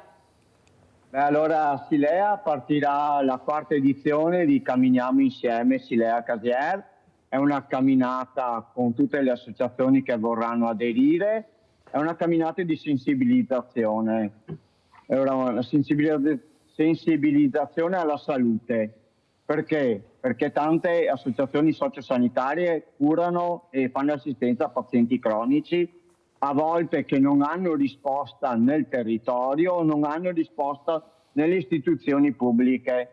Esempio, a noi ha chiamato settimana scorsa una famiglia che vive in auto con asma bronchiale, è malato cronico cardiaco e con una stomia. Le istituzioni gli hanno negato un aiuto. Allora anche questa manifestazione serve, con tutte le associazioni e i volontari, chi vuole venire a dar voce ai pazienti, perché molte volte i pazienti non vengono ascoltati. Ci sono i protocolli da rispettare, ben vengono i protocolli, però a volte bisogna anche ascoltare i pazienti e i bisogni delle famiglie, perché tante volte le famiglie con malati eccetera sono sole. Allora Marco, siccome devo correre, lo sai, sei venuto ospite poco tempo fa, ma visto quanto impegno ci metti proprio per il bene della comunità, perché questo è il senso di questo uomo che sta cercando, nonostante questi problemi che ha di salute, di dare un supporto a quello che non è ascoltato. Allora, a che ora e dove partite domani mattina? Rivediamo la locandina. Vai Marco. Allora domani vi aspettiamo a Silea, in via Alzaia sul Sile, dal parco della centrale elettrica, sulle 9, 9 e mezza, c'è l'iscrizione alla camminata, arriviamo fino a Casier. Lungo il percorso avremo 2 volontari che spiegheranno la storia di Burci, la storia del territorio, la fauna, eccetera, finché dopo arriviamo a Casier, dove oltre alla panchina già dell'incontinenza, e faremo l'audizione del libro che abbiamo scritto con pazienti con stomie e problemi urinari. Grazie Marco Toresan, veramente grazie di cuore per quello che fai. Ecco, io purtroppo sarò qui in trasmissione, ma sapete che vi sono 9 vicini di più e soprattutto grazie veramente per l'esempio che stai dando anche a questi ragazzi. Quasi quasi ti porto con me a questi tavoli, se verranno fatti, per far capire che forse seguendo anche queste persone che hanno dato tanto nonostante queste gravi malattie che hanno, cambieranno percorso. Allora Luca Spavanetto, cosa vuole dire? Ormai siamo quasi in chiusura. ecco, la politica sta ascoltando, come ha detto il dottor Ferrara, hanno bisogno di risposte certe, ecco, di essere anche loro sicuri, perché se loro sono sicuri mettono in sicurezza anche noi, ma se loro, queste forze dell'ordine, non si sentono sicuri ma con le spalle al muro, la sicurezza è difficile dare ai cittadini. Prego. Allora, mi pare che in premessa avevo già detto che una delle difficoltà è proprio il metodo e le condizioni nelle quali sono poi messi a lavorare i nostri agenti delle forze dell'ordine. E penso che questo governo abbia iniziato a dare qualche risposta. Il DL Sicurezza, come diceva il dottor Ferrara poco fa, è proprio uno dei primi spunti, perché poi accanto a questo ci dovrà essere una riforma della giustizia sulla quale sta lavorando il nostro ministro Carlo Nordio e che poi dovrà, diciamo, mettere in pratica quello che è il lavoro fatto sulla strada per poi portarlo, diciamo, a compimento con quelle che saranno le pene esemplari. E penso che su questo, insomma, il governo stia dando il massimo dell'impegno. Voglio dirti una cosa però, ed è una questione prima molto legata, che poi ogni tanto superficialmente la tocchiamo parlando delle famiglie. Però il problema che oggi abbiamo è un problema di mentalità, ed è un problema di mentalità che si è innescato negli ultimi 20-30 anni, piuttosto che, e lo sappiamo benissimo di cosa stiamo parlando, di quando anche un genitore di fronte a un richiamo dello studente o a un voto, diciamo basso a scuola, prende e va a scuola a protestare e non riconosce l'autorità del professore. Ed è la stessa cosa del non riconoscere l'autorità della divisa piuttosto che l'autorità, e quindi si è innescato un meccanismo di mentalità purtroppo sbagliato in questi anni, in questi ultimi anni, che non è possibile in 1 anno o 2 anni di governo o a colpi di decreti legge cambiare. Quindi io penso che, e ci auguriamo che l'inizio di questo percorso possa portare di nuovo i nostri ragazzi, ma chiunque, nel momento in cui vede una divisa, ad avere attenzione nei confronti della divisa e capire il sacrificio che c'è dietro quella divisa, piuttosto che magari non aggredire i nostri sanitari in ospedale perché magari le attese sono lunghe. Perché quello che sta succedendo è questo, perché tanto si è capito che qualunque cosa fai, alla fine finisce tutto tra luce e vino. Purtroppo si è innescato questo, e soprattutto c'è una buona parte della politica, lo vedremo anche nel DL Sicurezza, e l'altra sera qua accanto, nello studio qua accanto, abbiamo proprio parlato con un esponente del Partito Democratico proprio sul DL Sicurezza, che diceva che l'occupazione delle case è una pagliacciata, non va inasprita, che il blocco stradale è una vergogna perché è giusto protestare. Cioè, quella è una mentalità che si è innescata negli anni e che ha declassato un'intera classe, diciamo, di persone che hanno lavorato per costruire questo paese, e l'hanno praticamente buttata alle ortiche tutto quello che è stato fatto. E non solo in questo caso una buona parte della sinistra, non tutta, perché io riconosco sempre il lavoro fatto anche dal ministro Minniti all'epoca, che però infatti è stato messo da parte dalla sinistra proprio perché non rappresentava questo, ma rappresentava magari qualcosa di più sostanzioso nell'ambito della sicurezza, ma anche molto è stato fatto dai 5 Stelle proprio quando al governo è stato, diciamo, buttato via tutto quello che era anche la forma, e soprattutto non solo la sostanza che ci deve essere, ma anche la forma, che spesso e volentieri, come se io venissi in studio da te, a un certo punto prendessi io la parola e conducessi io come si dice, il programma. Penso che questo, insomma, non me lo permetteresti, ecco. E la stessa cosa è nelle istituzioni. Io credo però che questo DL Sicurezza, accanto alla riforma della giustizia che il governo Meloni sta portando avanti in questi anni, in quest'ultimo anno, ma in particolar modo anche nei prossimi, perché sarà un lungo percorso, anche naturalmente tutta la parte delle carceri, piuttosto che prevederà sicuramente anche quello che tu chiami viaggi premio, e magari sono i lavori forzati 2.0, che però sono utili per far capire ai nostri giovani che quando sbagli, quando sbagli e poi non tanto perché hai sbagliato fai questo, ma io ti permetto e ti do un'opportunità di capire cos'è il servizio alla comunità, ok? Il servizio alla comunità, per cercare di reintegrarsi e pagare la tua pena e scontare la tua pena. Servizio civile, educazione civica. Esatto. Allora, Pavanetto, questo vuol dire prevenire e programmare da parte della politica. Io penso che se la politica avesse fatto questo in tanti anni, tutti, metto dentro tutti, forse non saremmo arrivati a questo punto. Io mi prendo gli impegni per questo. Esatto, però bisogna sempre partire da lontano perché si è arrivati a questo. Noi avevamo cose che funzionavano, ad esempio i presidi delle forze dell'ordine all'interno degli pronti soccorsi c'erano, sono stati tolti, non si sa il perché, non si sa chi li ha tolti. Dottor Ferrara, c'era qualcosa che funzionava e che è stato tolto? Allora, prego. Credo che non sia proprio un problema, non è proprio così. I posti fissi di polizia all'interno degli ospedali sono rimasti. Quello che è venuto meno è la presenza numerica delle persone, perché c'è un invecchiamento della polizia che non è, a fronte del quale non esiste un turnover di ingressi necessari a ripianare quelle che sono le uscite dalle forze dell'ordine per pensionamento piuttosto che per morte o per altro, e quindi sicuramente i pronti soccorsi di polizia, che sono il front office della polizia all'interno dell'ospedale, ne è stato penalizzato. Io parlando di quello che diceva l'assessore adesso, volevo dire che dietro ogni poliziotto c'è una famiglia, c'è una situazione familiare come quella di molti altri appartenenti alla nostra società, e molto spesso ci se ne dimentica. Queste persone che sono costrette a fronteggiare come, voglio dire, come butta fuori da strada ogni giorno gruppi di facinorosi piuttosto che centri sociali, piuttosto che frange antagoniste, non hanno una tutela legale, spesso non vengono credute, non hanno regole di ingaggio, per cui non sanno neppure, perché non si è voluto farglielo sapere, quali sono i limiti per cui si può procedere. Ora, se una manifestazione non è autorizzata dal questore, non si può fare. Se un percorso non può essere disatteso, non si può deviare da un percorso, non si può scegliere il percorso che si vuole, perché dietro una scelta del questore di questo genere c'è uno studio sui rischi connessi al passaggio di un corteo in un posto piuttosto che un altro.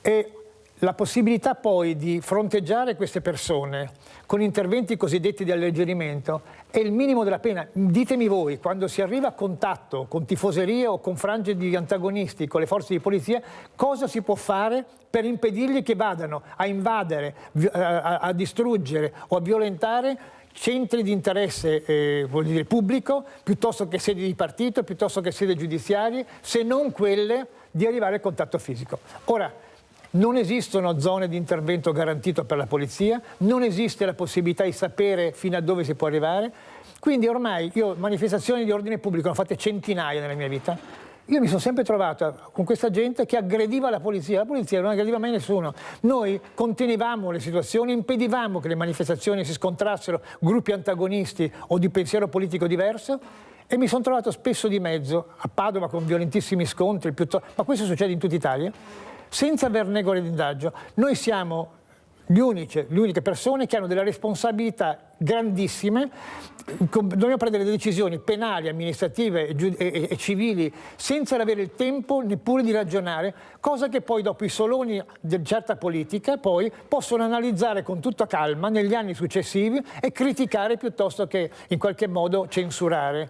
Allora, noi abbiamo avuto delle classi politiche che hanno fatto sicurezza senza sapere di cosa parlavano, comodamente dalle loro poltrone.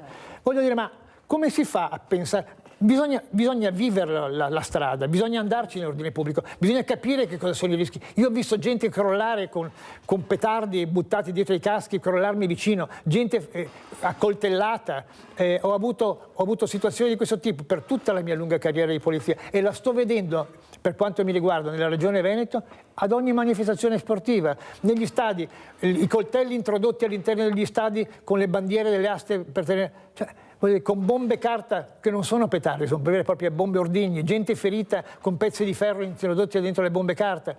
Allora, o si capisce che anche i poliziotti hanno un'anima e hanno delle esigenze, hanno una famiglia e hanno l'esigenza di sapere fino a dove si possono spingere legalmente per non finire sul banco degli imputati e poi venire lasciati al loro destino dallo stesso nostra amministrazione perché non c'è una tutela legale vera e propria, perché se la devono pagare, allora a questo punto, voglio dire, è finita. È finita. E in effetti quello che chiedono i cittadini, lo dico a Pavaneto, è la sicurezza. Io non devo essere fortunata a vivere in quella zona io devo avere quello che mi aspetta di diritto. Allora come ragazzo l'istruzione, io devo avere l'istruzione, se non ho la famiglia qualcun altro me la deve dare questa istruzione, perché sennò io trovo dei percorsi sbagliati che fanno male a tutta la comunità e qui qualcuno deve intervenire. Non è possibile vedere questi ragazzi all'una, adesso se voi dopo la scuola cosa vedete in giro, perché dove vanno? Dove vanno? Chi li accoglie nel dopo? dopo scuola. Vuoi rimanere in classe? Rimani in classe. Una volta c'erano i centri di aggregazione che erano gli oratori, adesso non abbiamo più preti, più suore, non abbiamo più niente, non abbiamo più medici, mancano gli insegnanti di sostegno. Come ha detto il dottor Ferrara, anche le forze dell'ordine ormai sono quelle che sono. Prego, dottor Ferrara, poi chiudiamo. Voglio dirle solo una cosa. Nella mia attività lavorativa a Udine ci siamo sognati un giorno con il questore di portare in questura dei ragazzi che marinavano la scuola. Marinavano la scuola. Li abbiamo portati in questura, hanno indagato me e anche il questore. Ecco. Io ringrazio veramente Maurizio Ferrara, coordinatore federale e nazionale Sindacato Polizia di Stato, grazie a Luca Spavanetto, consigliere regionale capogruppo Fratelli d'Italia, grazie anche a voi, andiamo a pranzo con la proposta di Mirella. Filetto di manzo al pepe verde e whisky. Casanova, maestro dell'arte amatoria, si affidava ciecamente all'effetto afrodisiaco del pepe verde e prima di un incontro amoroso consumava pietanze con tante di queste bacche. Ingredienti per 4 persone: 4 filetti di manzo, 50 grammi di burro, un bicchiere di whisky, 20 grammi di pepe verde, una confezione di panna, farina, sale.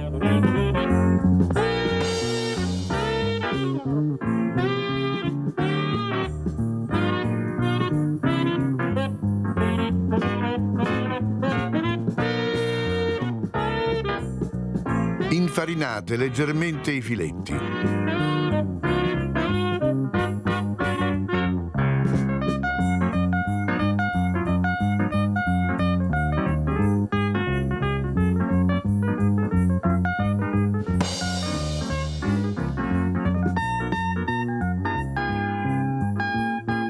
Sciogliete il burro in una padella.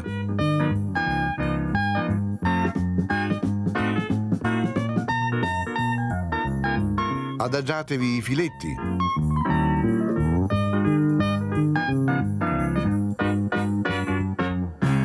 Fateli dorare da entrambe le parti a fuoco lento per circa 5 minuti. Cospargeteli con il pepe verde.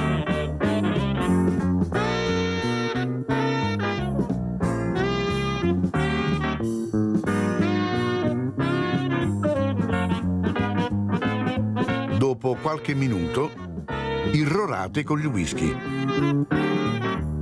che farete evaporare a fuoco allegro. E continuate la cottura con il coperchio per altri 5 minuti.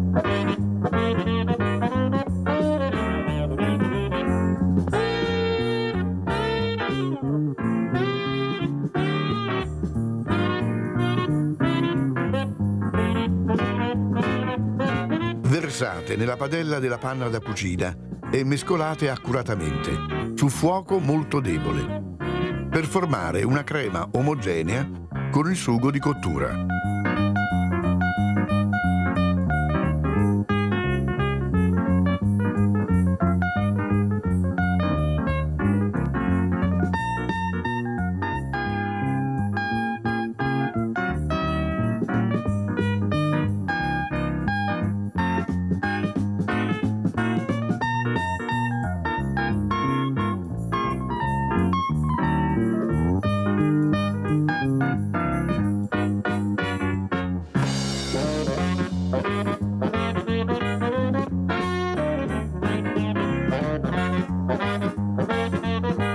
Servite ben caldo.